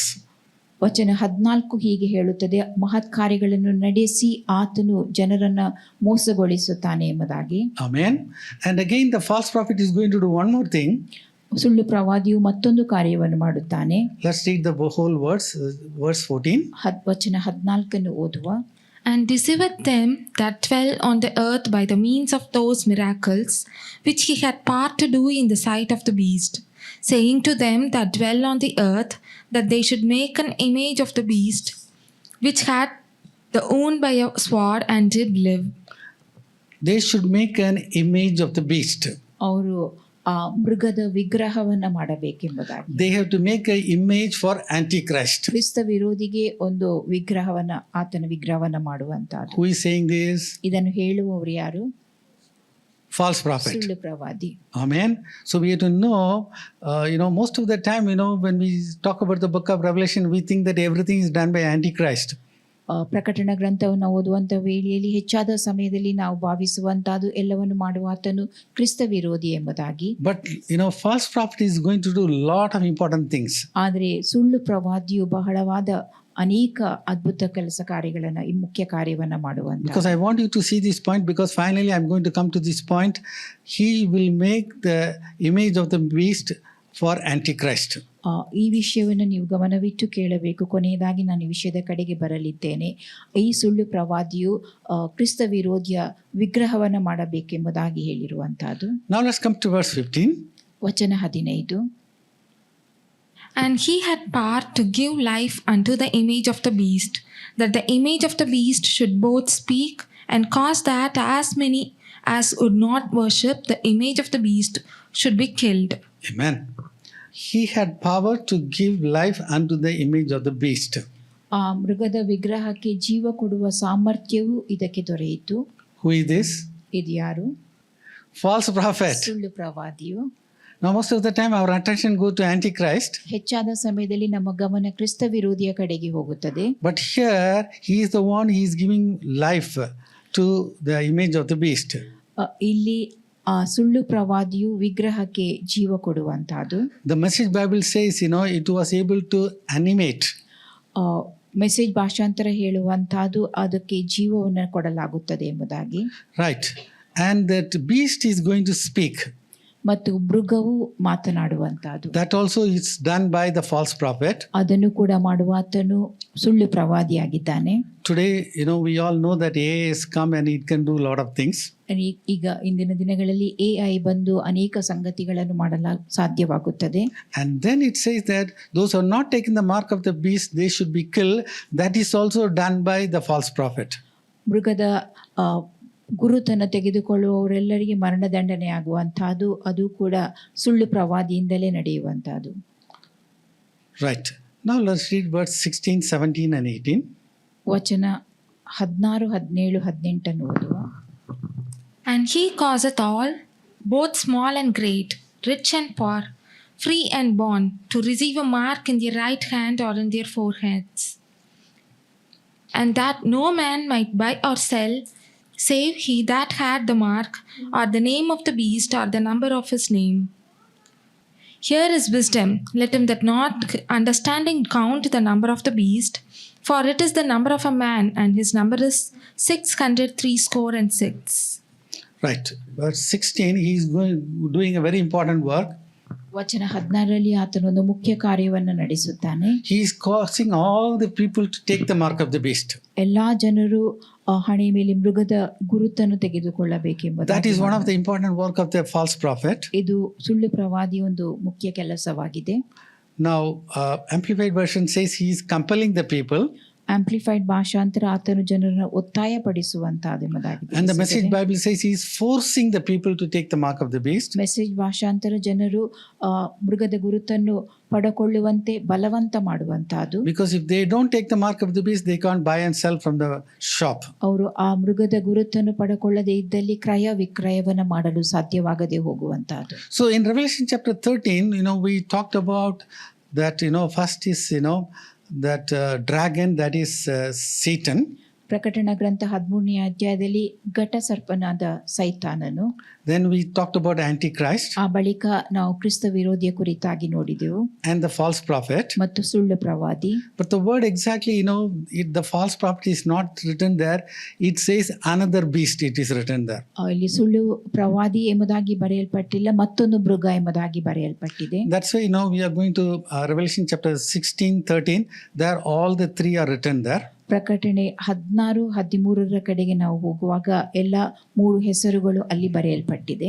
Right, Revelation 16, 13. And I saw 3 unclean spirits like frogs come out of the mouth of the dragon, and out of the mouth of the beast, and out of the mouth of the false prophet. Now, even in the end time, he is already going to do miracles, and he is going to do extraordinary miracles by which he wants to deceive the people. ಆತನು ಈಗಾಗಲೇ ಅದ್ಭುತ ಕಾರ್ಯವನ್ನು ಮಾಡಿರುತ್ತಾನೆ ಮತ್ತು ಅದಕ್ಕಿಂತಲೂ ಅಧಿಕವಾದ ಮಹತ್ ಕಾರ್ಯಗಳನ್ನು ಮಾಡಿ ಜನರನ್ನು ವಂಚಿಸುತ್ತಾನೆ. Unclean spirits in the form of frog, they are coming out of the mouth of dragon, that is Satan. ಕಪ್ಪೆಗಳಂತಿದ್ದ ಅಶುದ್ಧಾತ್ಮಗಳು ಬರುವಂತಹದ್ದು ಅದು ಸೈತಾನನು. Again it comes out of the mouth of the beast, that is Antichrist. ಮೃಗದಿಂದ ಅದು ಹೊರಟು ಬರುವಂತಹದ್ದು ಅದು ಕ್ರಿಸ್ತ ವಿರೋಧಿ. And from the mouth of the false prophet, here the word false prophet we can see. ಇಲ್ಲಿ ಸುಳ್ಳು ಪ್ರವಾದಿಯ ಬಾಯಿಂದಲೂ ಹೊರಟು ಬರುವಂತಹದನ್ನು ತಿಳಿಸುತ್ತದೆ. ಆ ಸುಳ್ಳು ಪ್ರವಾದಿಯೇ ಮೃಗವಾಗಿರುವಂತಹದ್ದು. Now, what is going to happen to the Antichrist and the false prophet? ಕ್ರಿಸ್ತ ವಿರೋಧಿ ಹಾಗೂ ಸುಳ್ಳು ಪ್ರವಾದಿಯೊಂದಿಗೆ ಏನ್ ನಡೆಯುತ್ತದೆ? You have to remember this word very powerfully. ಈ ವಚನವನ್ನು ನೀವು ತಿಳಿದುಕೊಳ್ಳಬೇಕು. Because Revelation 19:20. ಪ್ರಕಟಣೆ 19:20. Because the spirit of Antichrist is working now, it is attacking the people. ಕ್ರಿಸ್ತ ವಿರೋಧಿಯ ಆತ್ಮವು ಈಗಲೂ ಕಾರ್ಯನಡೆಸುತ್ತಾ ಜನರ ಮೇಲೆ ದಾಳಿ ಮಾಡುತ್ತಾ ಇದೆ. But in the tribulation time, he will come in the form of flesh. ಕ್ರಿಸ್ತ ಸಂಕಟದ ಸಮಯದಲ್ಲಿ ಆತನು ಶರೀರಧಾರಿಯಾಗಿ ಬರುತ್ತಾನೆ. Right. So this is what the end which is going to happen to Antichrist and the false prophet. ಕ್ರಿಸ್ತ ವಿರೋಧಿ ಹಾಗೂ ಸುಳ್ಳು ಪ್ರವಾದಿಯ ಅಂತ್ಯ ಯಾವ ರೀತಿಯಾಗಿ ಆಗುತ್ತದೆ? Revelation 19:20. ಪ್ರಕಟಣೆ 19:20. And the beast was taken, and with him the false prophet that wrought miracles before him, with which he deceived them that had received the mark of the beast, and them that worshipped his image. These both were cast alive into a lake of fire burning with brimstone. Amen. So this is the end of the both of them, Antichrist and the false prophet. ಕ್ರಿಸ್ತ ವಿರೋಧಿ ಹಾಗೂ ಸುಳ್ಳು ಪ್ರವಾದಿಗಳ ಅಂತ್ಯ ಈ ರೀತಿಯಾಗಿರುತ್ತದೆ. They were both cast alive into the lake of fire burning with brimstone. ಇವರಿಬ್ಬರು ಜೀವಸಹಿತವಾಗಿ ಗಂಧಕದಿಂದ ಉರಿಯುವ ಬೆಂಕಿಯ ಕೆರೆಯಲ್ಲಿ ಹಾಕಲ್ಪಟ್ಟರು. Antichrist and the false prophet, ಆದರೆ ಈ ಇಬ್ಬರು ಸುಳ್ಳು ಪ್ರವಾದಿಗಳು ಹಾಗೂ ಕ್ರಿಸ್ತ ವಿರೋಧಿಯು, they were in the earth with a body. ಅವರು ಭೂಲೋಕದಲ್ಲಿ ದೇಹ ಸಹಿತವಾಗಿದ್ದಿರುವಂತಹದ್ದು. With the body they are going to be plunged into the lake of fire burning with fire and brimstone. ಅವರು ದೇಹ ಸಹಿತವಾಗಿ ಗಂಧಕದಿಂದ ಉರಿಯುವ ಬೆಂಕಿಯ ಕೆರೆಯಲ್ಲಿ ಹಾಕಲ್ಪಡುವರು. Right. Now what is going to happen to the beast also? ಈಗ ಮೃಗದೊಂದಿಗೆ ಏನು ನಡೆಯುತ್ತದೆ? Revelation chapter 20 verse 10. ಪ್ರಕಟಣೆ 20:10. And the devil that deceived them was cast into the lake of fire and brimstone, where the beast and the false prophet and shall be tormented day and night forever and ever. Amen. Here the end of Satan is written. ಇಲ್ಲಿ ಸೈತಾನನ ಅಂತ್ಯದ ಕುರಿತಾಗಿಯೂ ತಿಳಿಸಲ್ಪಟ್ಟಿದೆ. He is going to be pushed into the lake of fire. ಆತನನ್ನು ಬೆಂಕಿಯ ಕೆರೆಯಲ್ಲಿ ಹಾಕಲಾಗುತ್ತದೆ. Before Satan goes there, the false prophet and the Antichrist, they are already there. ಸೈತಾನನು ಬೆಂಕಿಯ ಕೆರೆಗೆ ಹಾಕಲ್ಪಡುವುದಕ್ಕಿಂತ ಮುಂಚಿತವಾಗಿ ಸುಳ್ಳು ಪ್ರವಾದಿಗಳು ಕ್ರಿಸ್ತ ವಿರೋಧಿಯೂ ಅಲ್ಲಿರುತ್ತಾರೆ. Amen. Hallelujah. Now, Satan is troubling us every day. ಸೈತಾನನು ಪ್ರತಿನಿತ್ಯವೂ ನಮ್ಮನ್ನು ಸಂಕಟಕ್ಕೊಳಪಡಿಸುತ್ತಾನೆ. Yes or no? Yes. Do you call him to your house every day? ನೀವು ಆತನನ್ನು ಪ್ರತಿನಿತ್ಯ ನಿಮ್ಮ ಮನೆಗೆ ಆಹ್ವಾನಿಸುತ್ತೀರೋ? But he comes in the morning.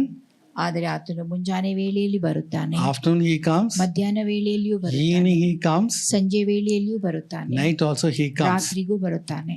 So we have to tell him what he is going to, his end to him. ನಾವು ಆತನಿಗೆ ಹೇಳಬೇಕು ಆತನ ಅಂತ್ಯ ಏನು ಎಂಬುದನ್ನು. When he comes here to tell him, hey Satan, I know Revelation 20:10 says that you are going to be plunged into the lake of fire and you will be burning there forever and ever. ನಾವು ಆತನಿಗೆ ಹೀಗೆ ಹೇಳಬೇಕು, ಹೇ ಸೇತಾನನೇ, ಪ್ರಕಟಣೆ ಗ್ರಂಥ 20ರಲ್ಲಿ ನಿನ್ನನ್ನು ಬೆಂಕಿಯ ಕೆರೆಗೆ ಹಾಕಲಾಗುತ್ತದೆ ಎಂಬುದಾಗಿ ತಿಳಿಸಲ್ಪಟ್ಟಿದೆ ಎಂಬುದನ್ನು ಆತನಿಗೆ ತಿಳಿಸಬೇಕು. Then he will run away from you. ಆಗ ಆತ ನಿಮ್ಮನ್ನು ಬಿಟ್ಟು ಓಡಿ ಹೋಗುತ್ತಾನೆ. Amen. So Revelation 20:10 is very important. ಪ್ರಕಟಣೆ 20:10 ಬಹಳ ಪ್ರಾಮುಖ್ಯವಾಗಿರುತ್ತದೆ. That talks about the final fate of Satan. ಅದು ಸೈತಾನನ ಅಂತ್ಯಗತಿ ಏನೆಂಬುದನ್ನು ತಿಳಿಸುತ್ತದೆ. Do you know the final fate of Satan? ಸೈತಾನನ ಅಂತ್ಯಗತಿ ಏನೆಂಬುದು ನಿಮಗೆ ತಿಳಿದದು. Amen. So when he comes to fight against you, you have to tell him very clearly. ಆತನು ನಿಮ್ಮ ವಿರುದ್ಧವಾಗಿ ಹೋರಾಡಲು ಬರುವಾಗ ನೀವು ಸ್ಪಷ್ಟವಾಗಿ ಆತನಿಗೆ ಅದನ್ನು ತಿಳಿಸಬೇಕು. Of course, the shameless fellow will run away from you. ನಾಚಿಕೆ ಇಲ್ಲದ ಆ ವ್ಯಕ್ತಿ ನಿಮ್ಮನ್ನು ಬಿಟ್ಟು ಓಡಿ ಹೋಗುತ್ತಾನೆ. Right. Now, prominent activities of the false prophet, I told you 11 things he is going to do. ಸುಳ್ಳು ಪ್ರವಾದಿಯು ಮಾಡುವಂಥ ಪ್ರಮುಖ ಚಟುವಟಿಕೆಗಳು ಕುರಿತಾಗಿ 11 ವಿಷಯಗಳ ಕುರಿತಾಗಿ ನಾನು ನಿಮಗೆ ಹೇಳಿದ್ದೇನೆ. So apparently a lot of people think that all these things are going to be done by Antichrist. So I want to make it very clear, these are all the activities of the false prophet. ಸಾಮಾನ್ಯವಾಗಿ ಜನರು ಭಾವಿಸುವಂತಹ ಎಲ್ಲ ಸಂಗತಿಗಳನ್ನು ಮಾಡುವಾತನು ಕ್ರಿಸ್ತ ವಿರೋಧಿ ಎಂಬುದಾಗಿ, ಆದರೆ ಹಾಗಲ್ಲ, ಇದನ್ನು ಮಾಡುವಾತನು ಸುಳ್ಳು ಪ್ರವಾದಿಯಾಗಿದ್ದಾನೆ. Number one, he is going to exercise all the authority of Antichrist. ಕ್ರಿಸ್ತ ವಿರೋಧಿಯ ಎಲ್ಲ ಚಟುವಟಿಕೆಗಳನ್ನು ಅಧಿಕಾರವನ್ನು ಆತನು ನೀಡುವಂತಹದ್ದು. He is no way less than Antichrist. ಆತನು ಕ್ರಿಸ್ತ ವಿರೋಧಿಗಿಂತ ಏನು ಕಡಿಮೆಯಾಗಿಲ್ಲ. Then false prophet causes the earth, the whole which dwell thereupon, to worship Antichrist. ಈ ಸುಳ್ಳು ಪ್ರವಾದಿಯೇ ಭೂಲೋಕ ಹಾಗೂ ಭೂಲೋಕದಲ್ಲಿರುವವರೆಲ್ಲರೂ ಕ್ರಿಸ್ತ ವಿರೋಧಿಯನ್ನು ಆರಾಧಿಸುವಂತೆ ಮಾಡುತ್ತಾನೆ. Yes, he is going to do lot of great wonders. ಆತನು ಅನೇಕ ಅದ್ಭುತ ಕಾರ್ಯಗಳನ್ನು ನಡೆಸುತ್ತಾನೆ. Number 4, he is going to bring fire from heaven. 4ನೇದಾಗಿ ಆತನು ಆಕಾಶದಿಂದ ಬೆಂಕಿಯನ್ನು ಬರಮಾಡುತ್ತಾನೆ. And because of the miracles, he is going to deceive the people. ಆ ಅದ್ಭುತ ಕಾರ್ಯಗಳ ನಿಮಿತ್ತವಾಗಿ ಆತನು ಜನರನ್ನು ಮೋಸಗೊಳಿಸುತ್ತಾನೆ. That should be a great lesson to us. ಇದು ನಮಗಾಗಿರುವ ಒಂದು ದೊಡ್ಡ ಪಾಠವಾಗಿದೆ. So instead of chasing after miracles, we have to chase after Jesus ನಾವು ಅದ್ಭುತ Christ. ಕಾರ್ಯಗಳ ಹಿಂದೆ ಹೋಗುವುದಕ್ಕೆ ಬದಲಾಗಿ ಕ್ರಿಸ್ತನ ಹಿಂದೆ ಹೋಗುವವರಾಗಿರಬೇಕು. And he will say, false prophet will say, we have to make an image of the beast. ಆ ಸುಳ್ಳು ಪ್ರವಾದಿ To Antichrist, of ಹೇಳುವಂತಹದ್ದು course. ಮೃಗದ ಪ್ರತಿಮೆ ಅಂದ್ರೆ ಕ್ರಿಸ್ತ ವಿರೋಧಿಯ ಪ್ರತಿಮೆಯನ್ನ ಮಾಡಬೇಕೆಂಬುದಾಗಿ. And he gives power, he gives life to the image of the beast. He is going to speak. ಆ ಮೃಗದ ಪ್ರತಿಮೆಗೆ ಆತನು ಜೀವವನ್ನು ಕೊಡುವಂತಹದ್ದು, ಮಾತನಾಡುವಂತೆ. When the image of the beast is speaking, what it will speak? ಆ ಪ್ರತಿಮೆ ಮಾತನಾಡುವಾಗ ಏನನ್ನು ಮಾತನಾಡುತ್ತದೆ? It will say, some of the Christians are, hiding here. He will tell all the truth there. ಆ ಪ್ರತಿಮೆಯು ಹೇಳುವಂತಹದ್ದು ಕೆಲವೊಂದು ಕ್ರೈಸ್ತರು ಇಂತಿಂಥ ಸ್ಥಳದಲ್ಲಿ ಅಡಗಿಕೊಂಡಿದ್ದಾರೆ ಎಂಬಂತ ಸತ್ಯವನ್ನು ತಿಳಿಸುವಂತಹದ್ದು. Number 9, false prophet causes that as many as would not worship the image of the beast should be killed. ಸುಳ್ಳು ಪ್ರವಾದಿಯು ವಿಗ್ರಹಕ್ಕೆ ಅಡ್ಡ ಬೀಳದೆ ಇರುವವರಿಗೆ ಮರಣದಂಡನೆ ಉಂಟಾಗಬೇಕೆಂಬುದಾಗಿ ಹೇಳುವಂತಹದ್ದು. Right. Number 10, false prophet causes the both small and great, rich, poor, free, bond to receive the mark of the beast. ದೊಡ್ಡವರು, ಸಣ್ಣವರು, ಐಶ್ವರ್ಯವಂತರು, ಬಡವರು, ಸ್ವತಂತ್ರರು, ದಾಸರು ಮೃಗದ ಗುರುತನ್ನು ಪಡೆದುಕೊಳ್ಳಬೇಕೆಂಬುದಾಗಿ ಸುಳ್ಳು ಪ್ರವಾದಿಯು ಹೇಳುವಂತಹದ್ದು. And again, false prophet is enforcing that if you don't take the mark of the beast, you cannot buy and sell from the shop. ಮೃಗದ ಗುರುತನ್ನು ಹೊಂದಿಕೊಳ್ಳದೆ ಇರುವವರು ಕ್ರಯ ವಿಕ್ರಯ ಮಾಡಲು ಸಾಧ್ಯವಾಗದಂತೆ ಸುಳ್ಳು ಪ್ರವಾದಿಯು ನಡೆಸುವಂತಹದ್ದು. Again, our focus is on the false prophet today. ಇಂದು ನಮ್ಮ ಗಮನ ಸುಳ್ಳು ಪ್ರವಾದಿಯ ಕಡೆಗಿದೆ. But if you don't talk about Antichrist, it has no meaning in that. ಕ್ರಿಸ್ತ ವಿರೋಧಿ ಕುರಿತಾಗಿ ಹೇಳದೇ ಇದ್ದಲ್ಲಿ ಅದಕ್ಕೆ ಅರ್ಥವಿಲ್ಲ. Right. Now there's a very important question. ಮುಖ್ಯವಾದ ಒಂದು ಪ್ರಶ್ನೆ, Who could be the Antichrist? ಈ ಕ್ರಿಸ್ತ ವಿರೋಧಿ ಯಾರಾಗಿದ್ದೀರಾ? Revelation 13:1, we saw that he is coming out of the sea, and that means, multitudes of people. So who could be the Antichrist? ಪ್ರಕಟಣೆ 13:1 ಆತನು ಸಮುದ್ರದೊಳಗಿಂದ ಏರಿ ಬರುವಂತಹದನ್ನು ನೋಡುತ್ತೇವೆ. ಆ ಕ್ರಿಸ್ತ ವಿರೋಧಿ ಯಾರಾಗಿದ್ದಿರಬಹುದು? Any guess? Right. Quickly I'll go through because my focus is on false prophet today. ಇಂದು ನನ್ನ ಗಮನ ಸುಳ್ಳು ಪ್ರವಾದಿಯ ಕುರಿತಾಗಿರುತ್ತದೆ. ಕ್ರಿಸ್ತ ವಿರೋಧಿಯ ವಿಷಯವಾಗಿ ಪಕ್ಕನೆ ನಾನು ಹೇಳಿ ಮುಗಿಸುತ್ತೇನೆ. Revelation chapter 6, the first seal is open. ಪ್ರಕಟಣ ಗ್ರಂಥ 6ನೇ ಅಧ್ಯಾಯದಲ್ಲಿ ಮೊದಲ ಮುದ್ರೆ ತೆರೆಯಲ್ಪಡುತ್ತದೆ. And it says that the rider of the horse is, Antichrist. ಅದರಲ್ಲಿ ಕುದುರೆ ಮೇಲೆ ಸವಾರಿ ಮಾಡುವವನು ಕ್ರಿಸ್ತ ವಿರೋಧಿ ಎಂಬುದಾಗಿ ಹೇಳಲಾಗಿದೆ. What is the color of the horse? ಆ ಕುದುರೆಯ ಬಣ್ಣ ಯಾವುದು? Hello? White horse. Everybody say white horse. ಬಿಳಿ ಕುದುರೆ ಎಂಬುದಾಗಿ ಎಲ್ಲರೂ ಹೇಳಿರಿ. Right. Now the second seal is open. ಈಗ ಎರಡನೇ ಮುದ್ರೆ ತೆರೆಯಲ್ಪಡುತ್ತದೆ. A red horse is coming. ಕೆಂಪು ಕುದುರೆ ಬರುತ್ತದೆ. He is going to take peace out of the earth. ಆತನು ಭೂಲೋಕದಿಂದ ಸಮಾಧಾನವನ್ನು ತೆಗೆದು ಹಾಕುತ್ತಾನೆ. What is the color of the first horse? ಆ ಮೊದಲನೆಯ ಕುದುರೆಯ ಬಣ್ಣ White. ಯಾವುದು? Number 2? ಎರಡನೆಯದು Red. The third seal is open. ಮೂರನೆಯ ಮುದ್ರೆ ತೆರೆಯಲ್ಪಡುತ್ತದೆ. A black horse. ಕಪ್ಪು ಕುದುರೆ ಬರುವಂತಹದ್ದು. That shows about famine is coming. ಅದು ಬರಗಾಲ ಬರುವಂತಹದನ್ನು ತೋರಿಸುತ್ತದೆ. And 1/4 of the population is going to die. ಜನಸಂಖ್ಯೆಯ ಕಾಲು ಭಾಗ ಸತ್ತು ಹೋಗುವಂತಹದ್ದು. What is the color of the first horse? ಮೊದಲನೇ ಕುದುರೆಯ ಬಣ್ಣ ಯಾವುದು? White. ಬಿಳಿ ಬಣ್ಣ. Second horse? ಎರಡನೆಯ ಕುದುರೆ Third one? ಕೆಂಪು ಕುದುರೆ. Black. ಮೂರನೆಯದು ಕಪ್ಪು ಕುದುರೆ. The fourth seal is open. ನಾಲ್ಕನೆಯ ಮುದ್ರೆ ತೆರೆಯಲ್ಪಡುತ್ತದೆ. What is the color of the horse? ಕುದುರೆಯ ಬಣ್ಣ ಯಾವುದು? Pale horse. ಬೂದು ಕುದುರೆ. And mostly people say it's a green horse also. ಹೆಚ್ಚಾಗಿ ಜನರು ಅದನ್ನ ಹಸಿರು ಬಣ್ಣದ ಕುದುರೆ ಎಂಬುದಾಗಿ ಹೇಳುತ್ತಾರೆ. Right. So this is what is happening immediately after the rapture. ಇದು ಎತ್ತಲ್ಪಟ್ಟ ಬಳಿಕ ನಡೆಯುವಂತ ಸಂಗತಿಗಳು. What is the color of the first horse? ಮೊದಲನೆಯ ಕುದುರೆಯ ಬಣ್ಣ ಯಾವುದು? ಬಿಳಿ. White. What is the color of the second horse? ಎರಡನೆಯ ಕುದುರೆಯ ಬಣ್ಣ ಕೆಂಪು. Red. What is the color of the third horse? ಮೂರನೆಯ ಕುದುರೆಯ ಬಣ್ಣ ಕಪ್ಪು. And what is the color of the fourth horse? ನಾಲ್ಕನೆಯ ಕುದುರೆಯ ಬಣ್ಣ ಬೂದು ಬಣ್ಣ. Pale. Now I need your help. ನಿಮ್ಮ ಸಹಾಯ ಈಗ ನನಗೆ ಬೇಕು. you have to identify whether I am going to show some of the flags of some countries.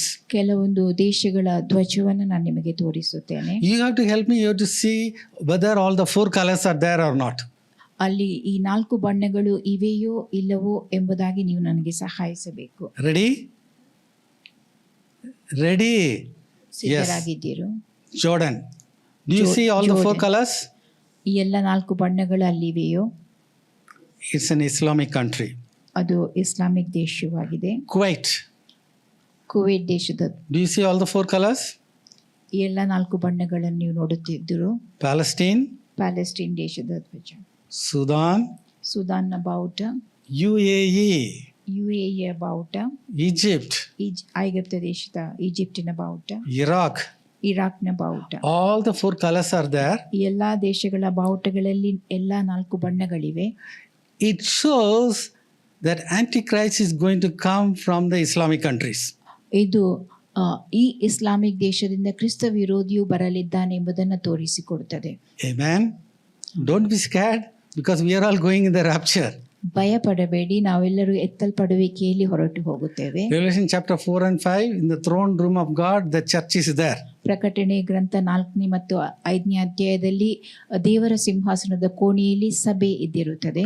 Now, we have that, eschatology about the end time. ಅಂತ್ಯಕಾಲದ ಕುರಿತಾದ ಸಂಗತಿಗಳು ನಮಗೆ ತಿಳಿದವೆ. Islamic people also, they have their own eschatology.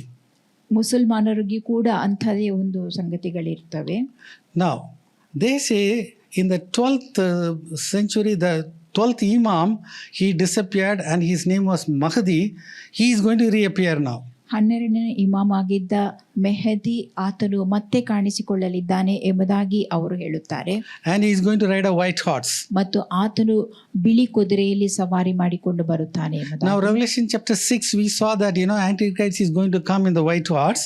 ಪ್ರಕಟಣೆ 6ನೇ ಅಧ್ಯಾಯದಲ್ಲಿ ಕ್ರಿಸ್ತ ವಿರೋಧಿಯು ಬಿಳಿ ಕುದುರೆಯಲ್ಲಿ ಸವಾರಿ ಮಾಡಿಕೊಂಡು ಬರುವಂತಹದನ್ನು ನೋಡಿದೆವು. And some of the Islamic scholars looking into our Bible, Revelation chapter 6 verse 1 and 2, they say this is not Antichrist, this is our Mahdi.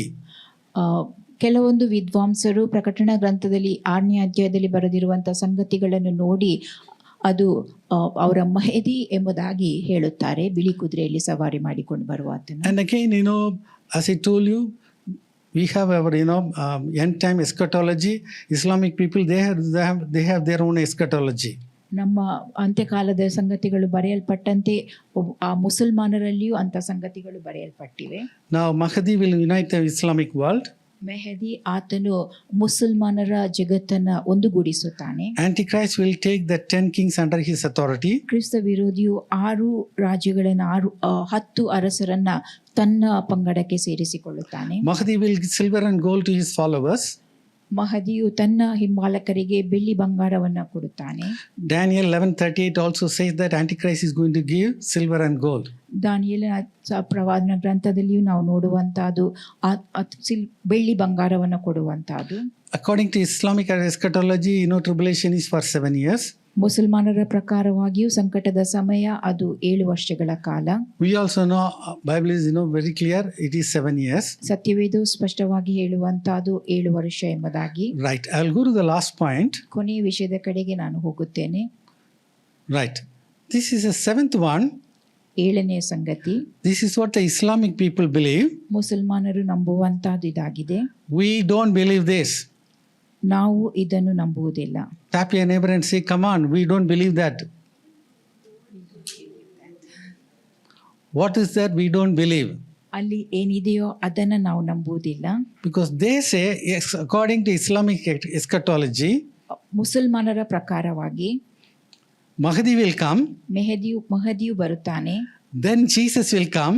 ಬಳಿಕ ಯೇಸು ಬರುತ್ತಾನೆ. Now listen, this is not true. ಇದು ಸತ್ಯ ಅಲ್ಲ. But this is what they believe. ಇದನ್ನು ಅವರು ನಂಬುವವರಾಗಿದ್ದಾರೆ. What they say, ಅವರೇನು ಹೇಳುತ್ತಾರೆ, then Jesus will come and say, I am a Muslim, I am not a son of God. ಬಳಿಕ ಯೇಸು ಬಂದು ನಾನು ಮುಸಲ್ಮಾನನು ದೇವಕುಮಾರನಲ್ಲ ಎಂಬುದಾಗಿ ಹೇಳುತ್ತಾನೆ. This is the height of deception which is going to come in tribulation time. ಇಂಥ ಒಂದು ಮೋಸಕರವಾದ ಸಂಗತಿ ಸಂಕಟದ ಸಮಯದಲ್ಲಿ ಬರುವಂತಹದ್ದಾಗಿದೆ. So we have to escape all these things and you must go in the rapture. ಇವೆಲ್ಲವುಗಳನ್ನು ನಾವು ತಪ್ಪಿಸಿಕೊಂಡು ಎತ್ತಲ್ಪಡುವಿಕೆಯಲ್ಲಿ ಭಾಗಿಗಳಾಗಬೇಕು. Now, that's an important question. ಮುಖ್ಯವಾದ ಒಂದು ಪ್ರಶ್ನೆ ಇದೆ. Will there be beheading in tribulation time? ಶಿರಚ್ಛೇದನ ಮಾಡುವಂತಹದ್ದು ಸಂಕಟದ ಸಮಯದಲ್ಲಿ ಇದೆಯೋ? Yes or no? ಹೌದು ಅಲ್ಲವೋ? We know very well, a lot of people are going to die in tribulation time. ಸಂಕಟದ ಸಮಯದಲ್ಲಿ ಅನೇಕ ಜನರು ಸತ್ತು ಹೋಗುತ್ತಾರೆ ಎಂಬುದು ನಮಗೆ ತಿಳಿದಿದೆ. It's a bloodbath. ಅದು ರಕ್ತಧಾರೆಯಾಗುವಂತಹದ್ದು. Now Revelation, chapter 6 verse 4, it says that from hell is opened and all the things are coming and 1/4 of the population is going to die. ಪ್ರಕಟಣೆ 6:4 ನರಕದಂತೆ ಆಗುವಂತಹದ್ದು, ಜನಸಂಖ್ಯೆಯ 1/3 ಸತ್ತು ಹೋಗುವಂತಹದ್ದು. That means the present population is 800 crores. ಈಗಿನ ಜನಸಂಖ್ಯೆ 800 ಕೋಟಿ ಆಗಿದ್ದಲ್ಲಿ 1/4 if they die, 200 people will die.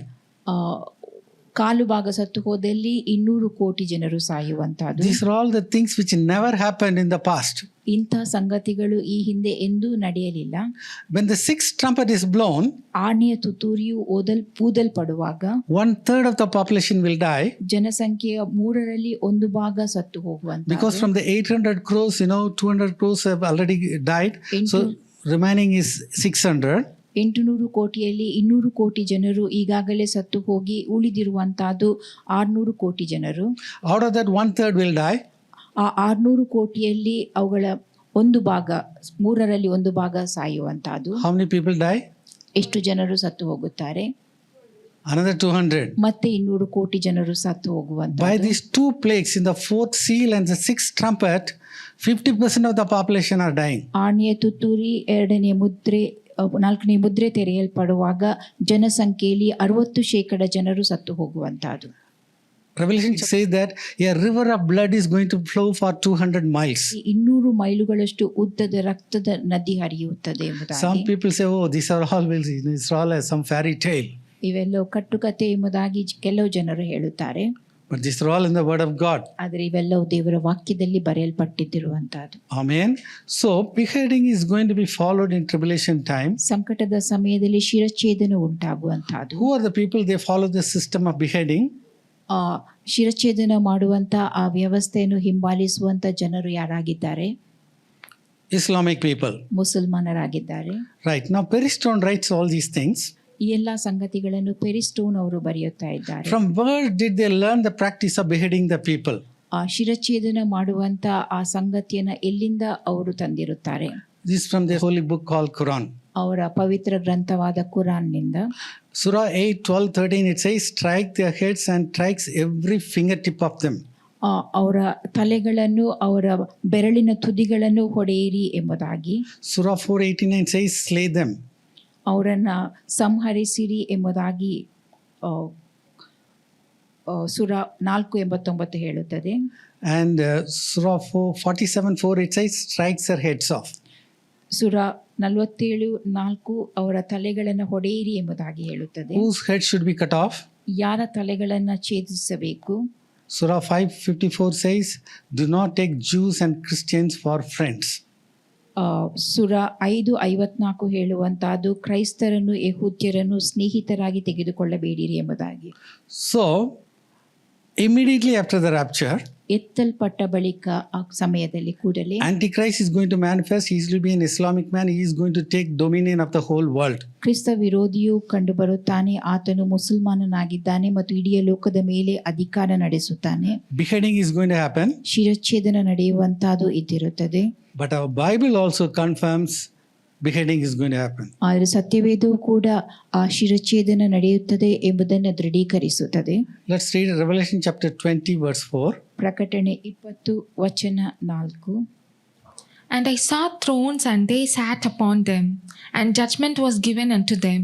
And I saw the souls of them that were beheaded for the witness of Jesus, and for the word of God, and which had not worshipped the beast, neither his image, neither had received his mark upon their foreheads or in their hands.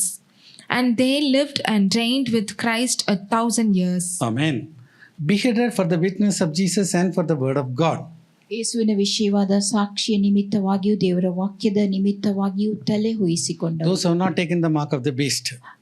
ಮೃಗದ ಗುರುತನ್ನು ಹಾಕಿಸಿಕೊಳ್ಳದೆ ಇರುವವರು. So all these people, they will be beheaded in tribulation time. ಈ ಎಲ್ಲಾ ಜನರನ್ನು ಸಂಕಟದ ಸಮಯದಲ್ಲಿ ತಲೆ ಕೊಯ್ಸಲಾಗುತ್ತದೆ. So that's going to be a great bloodbath in the tribulation time. ಸಂಕಟದ ಸಮಯದಲ್ಲಿ ಬಹು ದೊಡ್ಡ ರಕ್ತಧಾರೆ ಇರುತ್ತದೆ. Now, this is where we are going to come. This is what the important thing I want to talk today. ಇಲ್ಲಿ ನಾವು ಬರುವಂತಹದ್ದು ಈ ವಿಷಯವನ್ನು ನಾನಿಂದು ಮಾತನಾಡಲು ಇಚ್ಛಿಸುವಂತಹದ್ದು. Who could be the false prophet? ಸುಳ್ಳು ಪ್ರವಾದಿ ಯಾರಾಗಿದ್ದಿರಬಹುದು? Any guesses? Well, long back, Hal Lindsey used to talk about everything almost 15 years back. ಸುಮಾರು 15 ವರ್ಷಗಳ ಹಿಂದೆ ಹ್ಯಾಲ್ ಲಿನ್ಸಿಯವರು ಅನೇಕ ಸಂಗತಿಗಳ ಕುರಿತಾಗಿ ಹೇಳಿರುತ್ತಾರೆ. He one day talked about the prediction of the Catholic leaders. Catholic ಧರ್ಮದ ನಾಯಕರು ತಿಳಿಸಿದ ಭವಿಷ್ಯವಾಣಿಯ ಕುರಿತಾಗಿ ಅವರು ತಿಳಿಸಿರುತ್ತಾರೆ. Now, when I talk about, Catholic leaders, I'm not talking about ordinary people. Catholic ಜನರು ಎಂಬುದಾಗಿ ಹೇಳುವಾಗ ಸಾಮಾನ್ಯ ಜನರ ಕುರಿತಾಗಿ ನಾನು ಹೇಳುತ್ತಾ ಇಲ್ಲ. Yes, Martin Luther came out of that church. Martin Luther ಅದೇ ಸಭೆಯಿಂದ ಹೊರಟು ಬಂದವರಾಗಿದ್ದಾರೆ. Then John Wycliffe was there. He translated the first Bible into English. John Wycliffe. John Wycliffe ಎಂಬುವರು ಸತ್ಯವೇದವನ್ನು ಇಂಗ್ಲಿಷ್ ಭಾಷಾಂತರಕ್ಕೆ ಭಾಷಾಂತರಿಸಿರುತ್ತಾರೆ.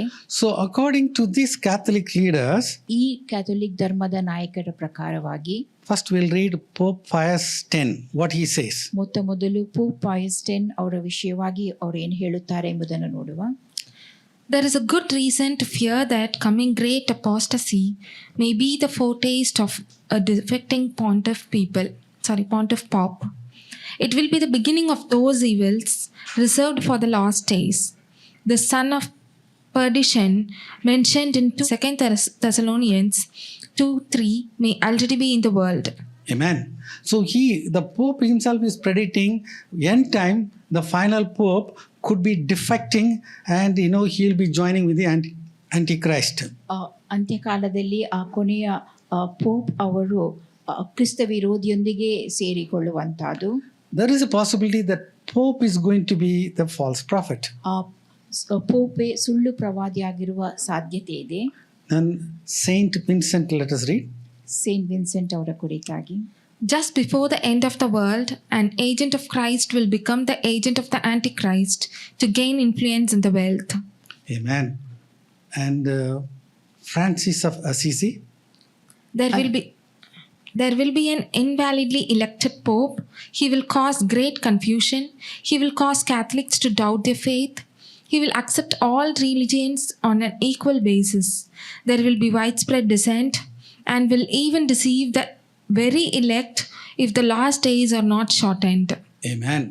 So all these things are pointing, it could be the, false prophet could be the Pope.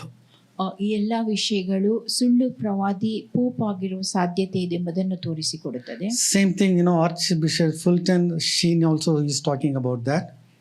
Arch bishop Fulton Sheen ಅವರ ಕುರಿತಾಗಿಯೂ. Now long back we have seen the prophecy of the popes, Hal Lindsey taught us all these things. ಹ್ಯಾಲ್ ಲಿನ್ಸಿಯವರು ಪೋಪ್ಗಳ ಕುರಿತಾದ ಪ್ರವಾದನೆ ಕುರಿತಾಗಿ ತಿಳಿಸಿರುತ್ತಾರೆ. And there was a saint called Malachi. Malachi ಒಬ್ಬ ಸಂತರಿದ್ದರು. And Malachi wrote about, from that time he lived in the 12th century. ಅವರು 12ನೇ ಶತಮಾನದಲ್ಲಿ ಜೀವಿಸುತ್ತಿದ್ದವರು. And from that time, who are the final popes? They are going to come about the following 112 popes. ಅವರ ಸಮಯದಿಂದ ಮುಂದಕ್ಕೆ ಕೊನೆಯವರೆಗೂ ಇರುವಂತ 112 ಪ್ರವಾದಿ ಪೋಪ್ಗಳ ಕುರಿತಾಗಿ ಅವರು ತಿಳಿಸಿರುತ್ತಾರೆ. To cut a long story short, when we go by this list, ಸಂಕ್ಷಿಪ್ತವಾಗಿ ನಾವು ಹೇಳುವುದಾದರೆ ಈ ಪಟ್ಟಿಯ ಮೂಲಕವಾಗಿ ನಾವು ಹಾದು ಹೋದಲ್ಲಿ the present Pope Leo, it could be the final Pope. ಈಗಿನ ಪೋಪ್ ಆಗಿರುವ ಲಿಯೋ ಅವರೇ ಕೊನೆಯ ಪೋಪ್ ಆಗಿರುವ ಸಾಧ್ಯತೆ ಇದೆ. So what is going to happen? ಏನು ನಡೆಯುತ್ತದೆ? He says that Peter the Roman, who will nourish the sheep in many tribulations when they are finished finished, the city of 7 hills will be destroyed, and the dreadful judge will judge his people. So this is what they say, that he is going to join with the Antichrist. ಆತನು ಕ್ರಿಸ್ತ ವಿರೋಧಿಯೊಂದಿಗೆ ಸೇರಿಕೊಳ್ಳುತ್ತಾನೆ ಎಂಬುದಾಗಿ ಇಲ್ಲಿ ತಿಳಿಸಲ್ಪಟ್ಟಿದೆ. Right.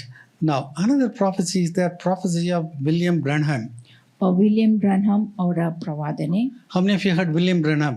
William Branham ಅವರ ಕುರಿತಾಗಿ ಎಷ್ಟು ಜನ ಕೇಳಿದ್ದೀರಿ? Yes, he was 100% correct in their prophecies, and this prophecy was given by him in 1954, even before my birth. ಆತನು 100% ಸರಿಯಾಗಿ ಪ್ರವಾದಿಸಿರುವವನು. 1954ನೇ ಇಸವಿ ಸಭಾಪಾಲಕರು ಹುಟ್ಟುವುದಕ್ಕಿಂತ ಮುಂಚಿತವಾಗಿ ಪ್ರವಾದಿಸಿದ ಪ್ರವಾದನೆ ಇದಾಗಿರುತ್ತದೆ. Now he talked something very important. ಈತನು ಬಹು ಪ್ರಾಮುಖ್ಯವಾದುದರ ಕುರಿತಾಗಿ ತಿಳಿಸುತ್ತಾನೆ. The present pope is from which country? ಈಗಿನ pop ಆಗಿರುವವರು ಯಾವ ದೇಶದಲ್ಲಿ ಹುಟ್ಟಿದವರು? USA. ಅಮೆರಿಕದಲ್ಲಿ. Right, now he talks about that. ಇದರ ಕುರಿತಾಗಿ ಅವರು ಹೇಳಿರುವಂತಹದ್ದು, when this united confederation of the churches goes together, ಈ ಸಭೆಗಳ ಒಕ್ಕೂಟವು ಒಟ್ಟಾಗಿ ಹೋಗುವಾಗ, the new pope is brought out of the United States, ಹೊಸ ಪೋಪ್ ಅವರನ್ನು ಯುನೈಟೆಡ್ ಸ್ಟೇಟ್ಸ್ ನಿಂದ ತರಲಾಗುತ್ತದೆ and put over there according to prophecy. ಪ್ರವಾದನೆಯ ಪ್ರಕಾರವಾಗಿ ಅಲ್ಲಿ ಅವರನ್ನು ಇಡಲಾಗುತ್ತದೆ. So this is a prophecy in 1954. 1954ರಲ್ಲಿ ಪ್ರವಾದಿಸಿದ ಸಂಗತಿ Now ಇದಾಗಿದೆ. what is he going to do? ಆತನು ಮಾಡುವಂತಹದೇನು? Then they will form an image like unto the beast. ಆಗ ಅವರು ಮೃಗದ ಪ್ರತಿಮೆಯನ್ನ ತರುತ್ತಾರೆ. We studied from Revelation chapter 13. Who is the one who is going to make the image of the beast? ಮೃಗದ ಪ್ರತಿಮೆಯನ್ನು ಮಾಡುವವನು ಯಾರು ಎಂಬುದನ್ನು ನಾವು ಪ್ರಕಟಣಾ ಗ್ರಂಥ 13ನೇ ಅಧ್ಯಾಯದಿಂದ ಕೇಳಿದೆವು. False prophet. ಸುಳ್ಳು ಪ್ರವಾದಿ. Here he says that that final this is what Branham is saying. ಬ್ರನ್ಹಾಮ್ ಅವರು ಏನು ಹೇಳುತ್ತಾರೆ ಎಂಬುದನ್ನ ಇಲ್ಲಿ ನಾವು ನೋಡಿದೆವು. Now the purpose is not to scare you. ಈ ಉದ್ದೇಶ ನಿಮ್ಮಲ್ಲಿ ಭಯ ಹುಟ್ಟಿಸುವುದಕ್ಕಾಗಿ ಅಲ್ಲ. You have to be ready. ನೀವು ಸಿದ್ಧರಾಗಿರಬೇಕು. Every time we think that rapture will come later. ಪ್ರತಿ ಬಾರಿಯೂ ನಾವು ಯೋಚಿಸುವಂತಹದ್ದು ಎತ್ತಲ್ಪಡುವಿಕೆ ಅದು ತುಂಬ ಸಮಯದ ನಂತರ ಬರುತ್ತದೆ ಎಂಬುದಾಗಿ. Now apostasy, how it will come in the church? ಧರ್ಮ ಭ್ರಷ್ಟತೆ ಅದು ಹೇಗೆ ಸಭೆಯಲ್ಲಿ ಬರುತ್ತದೆ? We may think that yes, Pope or somebody will say that Jesus is not the Lord. Pope ಅಥವಾ ಯಾರೋ ಯೇಸು ಕ್ರಿಸ್ತನು ಒಡೆಯನ ಕರ್ತನಲ್ಲ ಎಂಬುದಾಗಿ ಹೇಳಬಹುದೆಂಬುದಾಗಿ. But they will bring the apostasy in a subtle way. ಆದರೆ ಒಂದು ಭಿನ್ನವಾದ ರೀತಿಯಲ್ಲಿ ಅವರು ಈ ಧರ್ಮ ಭ್ರಷ್ಟತೆಯನ್ನು ತರುತ್ತಾರೆ. Now first Pope Francis, he made it that all that homosexuals, they all can be blessed, married in the Roman Catholic Church. Pope ಫ್ರಾನ್ಸಿಸರು ಅವರು ಸಲಿಂಗ ಕಾಮಿಗಳು ಒಂದಾಗಿ ಸಭೆಗೆ ಬರಬಹುದೆಂಬುದನ್ನು ತಿಳಿಸಿದ್ದರು. As this past year drew to a close, something seismic happened, the repercussions of which are going to be felt for years. For many of you, this is your wake-up call.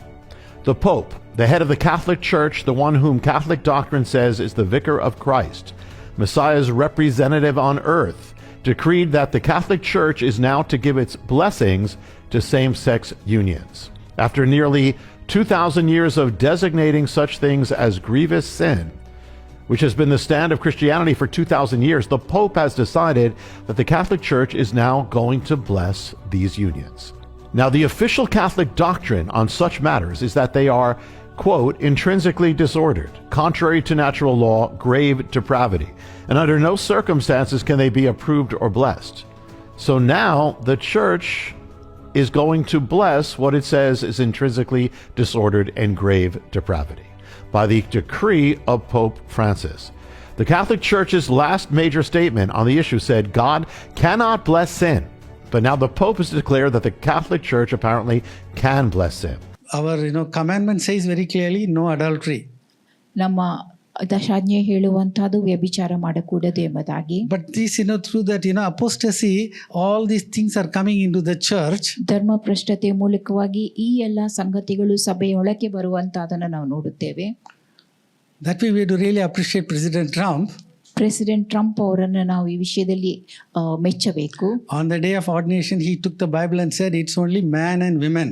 ಅವರ ಅಧಿಕಾರವನ್ನು ಕೈಗೆ ತೆಗೆದುಕೊಂಡಂಥ ವೇಳೆಯಲ್ಲಿ ಪುರುಷನು ಹಾಗೂ ಸ್ತ್ರೀ ಎಂಬುದಾಗಿ ಮಾತ್ರವೇ ಹೇಳಿರುವಂತಹದ್ದು. Now all these things are showing very clearly the end is very near. ಈ ಎಲ್ಲ ಸಂಗತಿಗಳು ಸ್ಪಷ್ಟವಾಗಿ ಹೇಳುವಂತಹದ್ದು ಅಂತ್ಯಕಾಲ ಸಮೀಪದಲ್ಲಿ ಇದೆ ಎಂಬುದನ್ನು.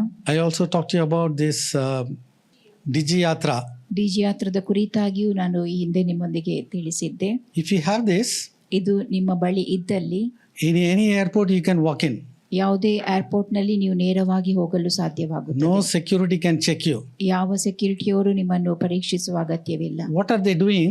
ಅವರು ಮಾಡುವಂತಹದೇನು? They are scanning the face. ನಿಮ್ಮ ಮುಖವನ್ನು ಸ್ಕ್ಯಾನ್ ಮಾಡುವಂತ. Now we are seeing that false prophet is going to bring that mark of the beast. ಸುಳ್ಳು ಪ್ರವಾದಿಯು ಮೃಗದ ಗುರುತನ್ನು ತರುವಂತಹದನ್ನು ನಾವು ನೋಡುತ್ತೇವೆ. But already scanning the face has come in our country. ಮುಖವನ್ನು ಸ್ಕ್ಯಾನ್ ಮಾಡುವಂತಹದ್ದು ನಮ್ಮ ದೇಶದಲ್ಲಿ ಈಗಾಗಲೇ ಬಂದಿರುತ್ತದೆ. It's already in our Mangalore airport. Mangaluru airport ನಲ್ಲಿಯೂ ಕೂಡ ಈಗಾಗಲೇ ಅದು ಇರುತ್ತದೆ. So what we have to do now? ನಾವೀಗ ಮಾಡಬೇಕಾದುದೇನು? Every one of us must go in the rapture. ನಾವೆಲ್ಲರೂ ಎತ್ತಲ್ಪಡುವಿಕೆಯಲ್ಲಿ ಭಾಗಿಗಳಾಗಬೇಕು. Matthew chapter 25, it talks about the 10 virgins. ಮತ್ತಾಯ 25 10 ಕನ್ಯಕರ ಕುರಿತಾಗಿ ತಿಳಿಸುತ್ತದೆ. All the 10 they had the lamps. ಎಲ್ಲ 10 ಜನರ ಕೈಯಲ್ಲಿಯೂ ದೀಪಗಳಿದ್ದವು. All the lamps they had the oil. ಅವರೆಲ್ಲರ ದೀಪಗಳಲ್ಲಿಯೂ ಎಣ್ಣೆ ಇದ್ದವು. But 5 were left behind. ಆದರೆ 5 ಕನ್ಯರು ಬಿಟ್ಟು ಬಿಡಲ್ಪಟ್ಟರು. Why? ಯಾಕೆ? They didn't have extra oil. ಅವರಲ್ಲಿ ಹೆಚ್ಚಿನ ಎಣ್ಣೆ ಇದ್ದಿರಲಿಲ್ಲ. Amen. Hallelujah. Hallelujah. Now it's very important every day you have to walk with Jesus Christ. ನಾವು ಪ್ರತಿನಿತ್ಯವೂ ಯೇಸು ಕ್ರಿಸ್ತನೊಂದಿಗೆ ನಡೆಯುವಂತಹದ್ದು ಬಹು ಪ್ರಾಮುಖ್ಯವಾಗಿರುತ್ತದೆ. Amen. And also you have to pray for your family. ಮಾತ್ರವಲ್ಲದೆ ನಿಮ್ಮ ಕುಟುಂಬದವರಿಗೋಸ್ಕರವಾಗಿಯೂ ನೀವು ಪ್ರಾರ್ಥಿಸಬೇಕು. God has put you in this family. ದೇವರು ಆ ಕುಟುಂಬದಲ್ಲಿ ನಿಮ್ಮನ್ನಿಟ್ಟಿರುತ್ತಾನೆ. You are not select your father, mother, children, none of them. ನಿಮ್ಮ ತಂದೆ ತಾಯಿಗಳನ್ನು ಮಕ್ಕಳನ್ನು ಆರಿಸಿ ತೆಗೆದುಕೊಂಡವರು ನೀವಲ್ಲ. Then God has selected. ದೇವರು ಆರಿಸಿಕೊಂಡಿರುವ. Did God make a mistake? ದೇವರು ತಪ್ಪು ಮಾಡಿದ್ದಾನು? So very important. ಮುಖ್ಯವಾಗಿರುವಂತಹ Believe on the Lord Jesus Christ. ಯೇಸು ಕ್ರಿಸ್ತನಲ್ಲಿ ನಂಬಿಕೆ ಇಡಿರಿ. You will be saved. ನೀವು ರಕ್ಷಣೆ ಹೊಂದುವಿರಿ. And your house. ಮತ್ತು ನಿಮ್ಮ ಮನೆಯವರು ರಕ್ಷಣೆ ಹೊಂದುವರು. Amen. This is what that day Apostle Paul told that jailer. ಇದನ್ನು ಅಪೊಸ್ತಲನಾದ ಪೌಲನು ಸೆರೆಮನೆಯ ಅಧಿಕಾರಿಗೆ ಹೇಳಿರುವಂತಹದ್ದು. They came out of the jail. ಅವರು ಸೆರೆಮನೆಯಿಂದ ಹೊರ ಬಂದಿದ್ದರು. And Apostle Paul preached to the whole house and all of them they took immersion water baptism. ಅಪೊಸ್ತಲನಾದ ಪೌಲನು ಸೆರೆಮನೆಯ ಅಧಿಕಾರಿಯ ಮನೆಯವರೆಲ್ಲರಿಗೂ ಬೋಧಿಸಿ ಅವರೆಲ್ಲರೂ ದೀಕ್ಷಾ ಸ್ನಾನ ಪಡೆಕೊಂಡರು. The whole family must go in the rapture. ಇಡೀ ಕುಟುಂಬವೇ ಎತ್ತಲ್ಪಡುವಿಕೆಯಲ್ಲಿ ಭಾಗಿಯಾಗಬೇಕು. Amen. For your family you are responsible. ನಿಮ್ಮ ಕುಟುಂಬದ ಜವಾಬ್ದಾರರು ನೀವಾಗಿದ್ದೀರಿ. Don't say, oh no, my father, mother, they will never understand all these things. ನನ್ನ ತಂದೆ ತಾಯಿ ಇವರು ಯಾರು ಈ ವಿಷಯವನ್ನು ತಿಳುಕೊಳ್ಳಲಿಲ್ಲ ಎಂಬುದಾಗಿ ಹೇಳಬೇಡಿರಿ. Oh, my daughter is studying in Manipal University. Oh, she will never accept it. ನನ್ನ ಮಗಳು ಮಣಿಪಾಲ್ ಯೂನಿವರ್ಸಿಟಿಯಲ್ಲಿ ಕಲಿಯುತ್ತಾ ಇದ್ದಾಳೆ, ಆಕೆ ಇದನ್ನೆಂದು ಸ್ವೀಕರಿಸಲಿಕ್ಕಿಲ್ಲ ಎಂಬುದಾಗಿ ಹೇಳಬೇಡಿ. Bible says very clearly. ಸತ್ಯವೇದ ಸ್ಪಷ್ಟವಾಗಿ ಹೇಳುವಂತ. Believe on the Lord Jesus Christ, you will be saved and your household. ಯೇಸು ಕ್ರಿಸ್ತನ ಮೇಲೆ ನಂಬಿಕೆ ಇಡಿರಿ, ನೀವು ರಕ್ಷಣೆ ಹೊಂದುವಿರಿ, ನಿಮ್ಮ ಮನೆಯವರು ರಕ್ಷಣೆ ಹೊಂದುವರು ಎಂಬುದಾಗಿ. Hallelujah. Hallelujah. So rapture is not a scary message. Rapture is an encouraging message that all must go in the rapture. ಎತ್ತಲ್ಪಡುವಿಕೆ ಇದು ಭಯ ಹುಟ್ಟಿಸುವಂತ ಸಂದೇಶವಲ್ಲ, ನಮಗೆ ಧೈರ್ಯ ನೀಡುವ ಪ್ರೋತ್ಸಾಹ ನೀಡುವ ಸಂದೇಶವಾಗಿರುತ್ತದೆ. ಎಲ್ಲರೂ ಅದರಲ್ಲಿ ಭಾಗಿಗಳಾಗಬೇಕು. But some of the way you look at me saying that, oh, my family will never be saved. ನಿಮ್ಮ ಮುಖಗಳನ್ನು ನೋಡುವಾಗ ನನ್ನ ಕುಟುಂಬ ಎಂದು ರಕ್ಷಣೆ ಹೊಂದಲು ಸಾಧ್ಯವಿಲ್ಲ ಎಂಬುದನ್ನು ತಿಳಿಸುವಂತಾಗುತ್ತದೆ. Do you believe the word of God? ನೀವು ದೇವರ ವಾಕ್ಯವನ್ನು ನಂಬುತ್ತೀರೋ? How many of you believe the word of God? ದೇವರ ವಾಕ್ಯವನ್ನು ಎಷ್ಟು ಜನ ನಂಬುತ್ತೀರಿ? Amen. The whole family. ಇಡೀ ಕುಟುಂಬವೇ. But you have to pray for that. ಆದ್ರೆ ನೀವು ಅದಕ್ಕೋಸ್ಕರವಾಗಿ ಪ್ರಾರ್ಥಿಸಬೇಕು. You are the peacemaker in your family. ನಿಮ್ಮ ಕುಟುಂಬದಲ್ಲಿ ಸಮಾಧಾನವನ್ನು ಉಂಟು ಮಾಡುವವರು ನೀವಾಗಿದ್ದೀರಿ. Next we'll read Acts 18:8. ಅಪೊಸ್ತಲ ಕೃತ್ಯ 18:18. And Crispus, the chief ruler of the synagogue, believed on the Lord with all his house, and many of... Amen. Crispus believed on Lord Jesus Christ with the whole family. ಕ್ರಿಸ್ಪನು ತನ್ನ ಮನೆಯವರೆಲ್ಲರ ಸಹಿತ ಕರ್ತನಲ್ಲಿ ನಂಬಿಕೆ ಇಟ್ಟನು. Another important person is Lydia. ಮತ್ತೊಬ್ಬ ಮುಖ್ಯ ವ್ಯಕ್ತಿ ಲುದ್ಯಳಾಗಿದ್ದಾಳೆ. Amen. Very rich lady. ಆಕೆ ಐಶ್ವರ್ಯವಂತ ಸ್ತ್ರೀಯಾಗಿದ್ದಳು. Hallelujah. Let's read Acts 16:14. ಅಪೊಸ್ತಲರ ಕೃತ್ಯ 16:14 ಓದುವ.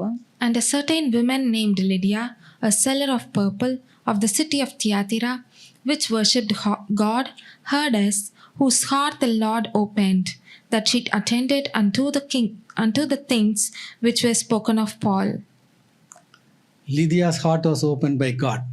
ಲುದ್ಯಳ ಹೃದಯವು ದೇವರಿಂದ ತೆರೆಯಲ್ಪಟ್ಟಿತು. Amen. Somebody said like that, only ladies' heart can be opened by God only.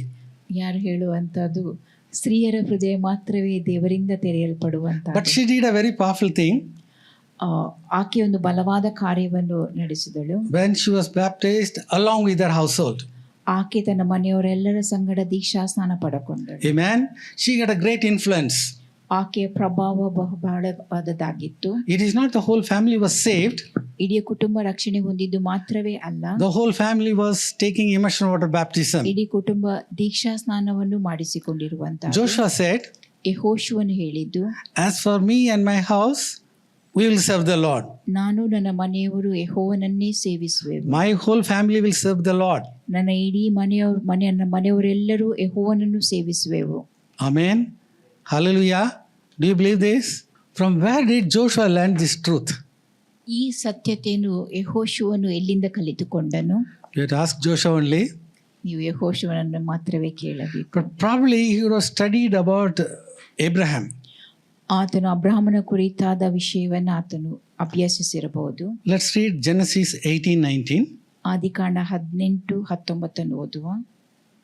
Seeing that Abraham shall surely become a great and mighty nation, and all the nations of the earth shall be blessed in him. For I know him that he will command his children and his household after him, and they shall keep the way of the Lord to do justice and judgment. Amen. God is giving a testimony about Abraham. ಅಬ್ರಹಾಮನ ಕುರಿತಾದ ಸಾಕ್ಷಿಯನ್ನು ದೇವರು ನೀಡುವಂತಹದ್ದು. Amen. God says, I know him. ದೇವರು ಹೇಳುವಂತಹದ್ದು ಆತನ ವಿಷಯವಾಗಿ ನನಗೆ ತಿಳಿದದೆ. Similarly, God knows you also. ದೇವರು ನಿಮ್ಮನ್ನು ಅದೇ ರೀತಿಯಾಗಿ ತಿಳಿದವನಾಗಿದ್ದಾನೆ. Amen. That he will command his children and his household after him. ಆತನು ತನ್ನ ಮಕ್ಕಳಿಗೂ ಇದನ್ನ ಬೋಧಿಸುತ್ತಾನೆ, ಆಜ್ಞಾಪಿಸುತ್ತಾನೆ. They will keep the way of the Lord. ದೇವರ ಮಾರ್ಗವನ್ನು ಅವರು ಅನುಸರಿಸುತ್ತಾರೆ. And they will do justice and judgment. ಮತ್ತು ನ್ಯಾಯ ನೀತಿಗಳನ್ನು ನಡೆಸುತ್ತಾರೆ. The head of the house, the father, is responsible. ಮನೆಯ ಯಜಮಾನನಾದ ತಂದೆ ಇದಕ್ಕೆ ಜವಾಬ್ದಾರನಾಗಿದ್ದಾನೆ. But the devil is trying to attack the man, the father so much that, after the work, they are totally, devastated. ಸೈತಾನನು ಮನೆಯ ಯಜಮಾನನ ಮೇಲೆ ದಾಳಿ ನಡೆಸುತ್ತಾನೆ. ತಮ್ಮ ಕೆಲಸ ಕಾರ್ಯಗಳು ಮುಗಿದ ಬಳಿಕ ಅವರು ಸೋತು ಹೋಗುವಂತೆ. But Abraham was very clear. Abraham led his whole house and his generation towards God. ಅಬ್ರಹಾಮನು ತನ್ನ ಮನೆಯವರೆಲ್ಲರನ್ನೂ ದೇವರ ಕಡೆಗೆ ನಡೆಸಿರುವಂತಹದನ್ನು ನೋಡುತ್ತೇವೆ. So similarly, you and your house all must come in the rapture. ಅದೇ ರೀತಿಯಾಗಿ ನೀವು ನಿಮ್ಮ ಮನೆಯವರೆಲ್ಲರೂ ಎತ್ತಲ್ಪಡುವಿಕೆಯಲ್ಲಿ ಭಾಗಿಗಳಾಗಬೇಕು. All your relatives, extended family, ನಿಮ್ಮ ಕುಟುಂಬದವರು, ಸಂಬಂಧಿಗಳು ಕೂಡ, whole church, ಇಡೀ ಸಭೆ, whole village, ಎಲ್ಲ ಹಳ್ಳಿ ಗ್ರಾಮಗಳು, and city by city, whole nation. ಮತ್ತು ಪಟ್ಟಣವಾಗಿ ಇಡೀ ದೇಶವು ಕೂಡ. Do you believe this? ನೀವಿದನ್ನು ನಂಬುತ್ತೀರೋ? Amen. So very clearly I told you, false prophet, all his activities are ready. ಸುಳ್ಳು ಪ್ರವಾದಿ ಹಾಗೂ ಆತನ ಕೆಲಸ ಕಾರ್ಯಗಳು, ಚಟುವಟಿಕೆಗಳೆಲ್ಲವೂ ಸಿದ್ಧವಾಗಿರುತ್ತವೆ. According to the prophecy, we think it could be the last pope. ಪ್ರವಾದನೆ ಪ್ರಕಾರವಾಗಿ ಈಗ ಆಯ್ಕೆಯಾಗಿ ಬಂದ ಪೋಪ್ ಆತನು ಕೊನೆಯ pop ಆಗಿದ್ದಿರಬಹುದು. And also, William Branham also said, he may instigate that, image of the beast. William Branham ಅವರು ಹೇಳಿರುವಂತಹದ್ದು ಆ ವಿಗ್ರಹದ ಪ್ರತಿಮೆಯನ್ನು ಆತನು ಅನುಷ್ಠಾನಕ್ಕೆ ತರಬಹುದು ಎಂಬುದಾಗಿ. So rapture is going to be in our time. ಎತ್ತಲ್ಪಡುವಿಕೆ ನಮ್ಮ ಸಮಯದಲ್ಲೇ ನಡೆಯುವಂತಹದ್ದು. Very shortly. ಬೇಗನೆ, ಸ್ವಲ್ಪ ಸಮಯ. Even it can take place today also. ಇಂದು ಕೂಡ ಅದು ನಡೆಯುವ ಸಾಧ್ಯತೆ ಇದೆ. You have to be ready. ನೀವು ಸಿದ್ಧರಾಗಿರಬೇಕು. Everybody close your eyes. ನಿಮ್ಮ ಕಣ್ಣುಗಳನ್ನು ಮುಚ್ಚಿರಿ. Very important things we are listening today about the false prophet. ಸುಳ್ಳು ಪ್ರವಾದಿಯ ಕುರಿತಾದಂಥ ಮುಖ್ಯ ವಿಷಯವನ್ನು ನಾವು ಇಂದು ಕೇಳಿದೆವು. So what is happening now suddenly, it's all showing that yes, the world is going to end soon. ನಾವು ಈಗ ಏನು ನಡೆಯುತ್ತದೆ ಎಂಬುದನ್ನು ನೋಡುತ್ತಿರುವಂಥ ವೇಳೆಯಲ್ಲಿ ಪಕ್ಕನೆ ಲೋಕವು ಅಂತ್ಯವಾಗಬಹುದು. Antichrist is going to come. False prophet is going to come. ಕ್ರಿಸ್ತ ವಿರೋಧಿಯು ಬರಲಿದ್ದಾನೆ, ಸುಳ್ಳು ಪ್ರವಾದಿಯು ಬರಲಿದ್ದಾನೆ. But before that, the rapture of the church must take place. ಆದರೆ ಅದಕ್ಕಿಂತ ಮುಂಚಿತವಾಗಿ ಕ್ರೈಸ್ತ ಸಭೆಯು ಎತ್ತಲ್ಪಡಬೇಕು. All of you please stand up now. ಎಲ್ಲರೂ ಎದ್ದು ನಿಲ್ಲಿರಿ.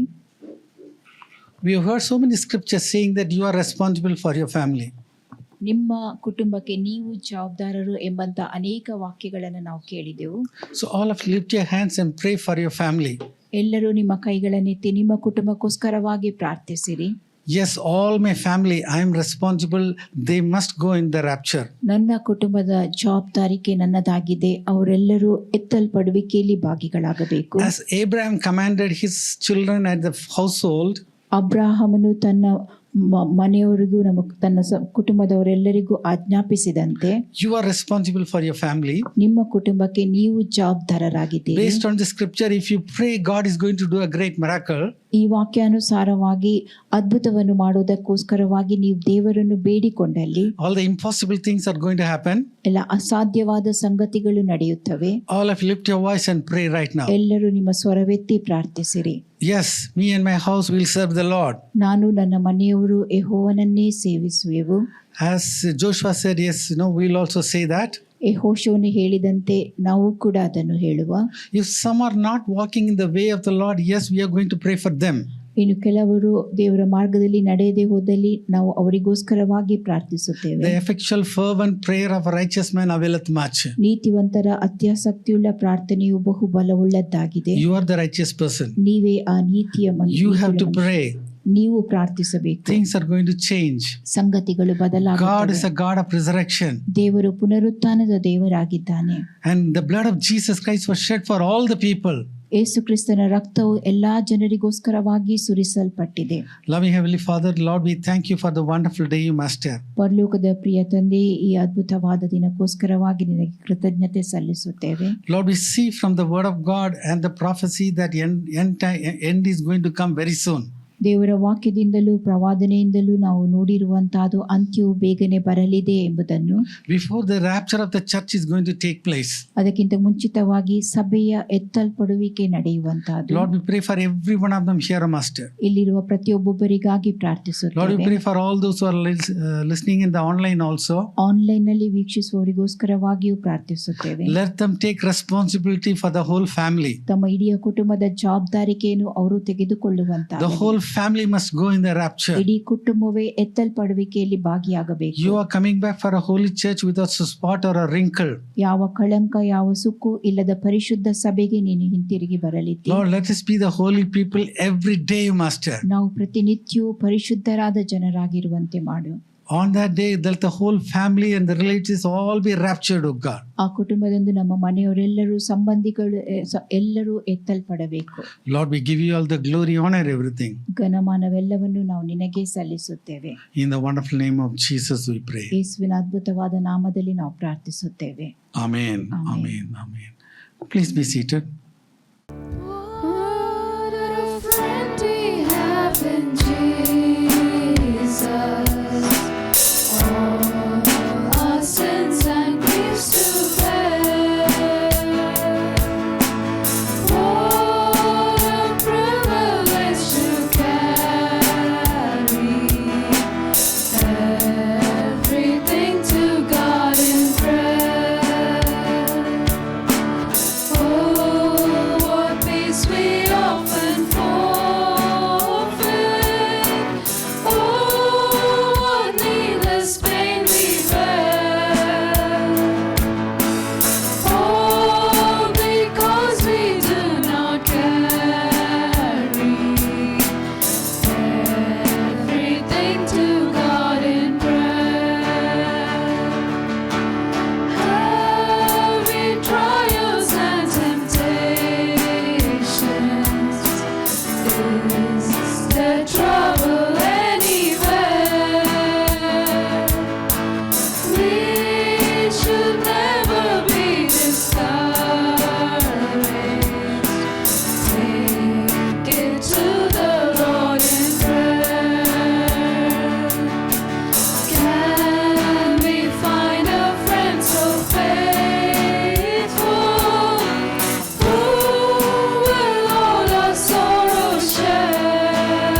Jesus knows our every weakness.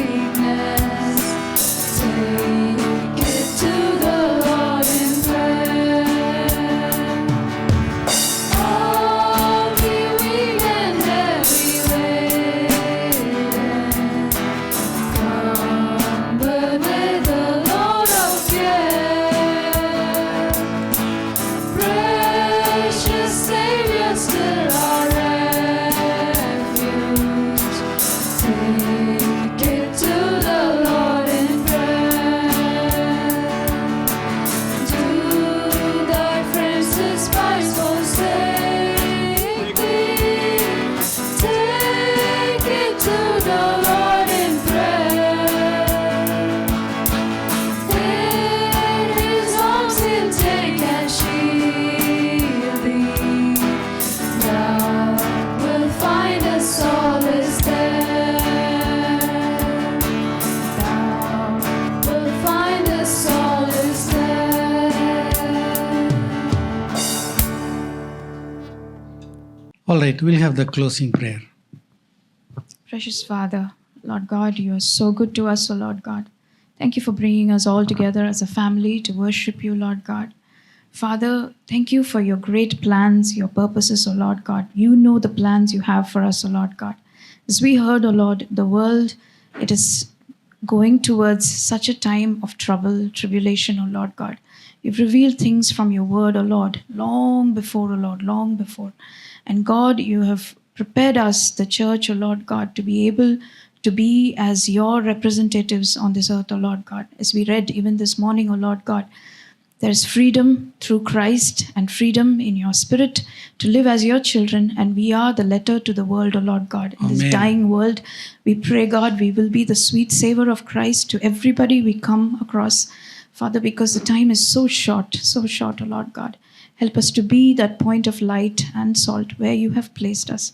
Thank you, Father. Lord God, for being with us all through this morning. We pray that the rest of the week also will be lived in your presence, O Lord God. That everything we do, O Lord, will be for the glory of your name. Thank you, Lord. Lord, also into your hands we commit the students and everybody who are going to go for their exams, our friends who are traveling, everything we commit into your hands, O Lord God. Amen. We pray for your Yes. grace and mercy through it all. And we give glory to you. In Jesus' name we pray. Amen. Amen. Amen.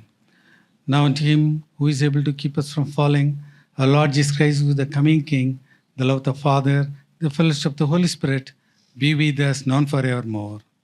Amen. Amen. Hallelujah. Hallelujah. Hallelujah. God bless you all. Amen. Be blessed.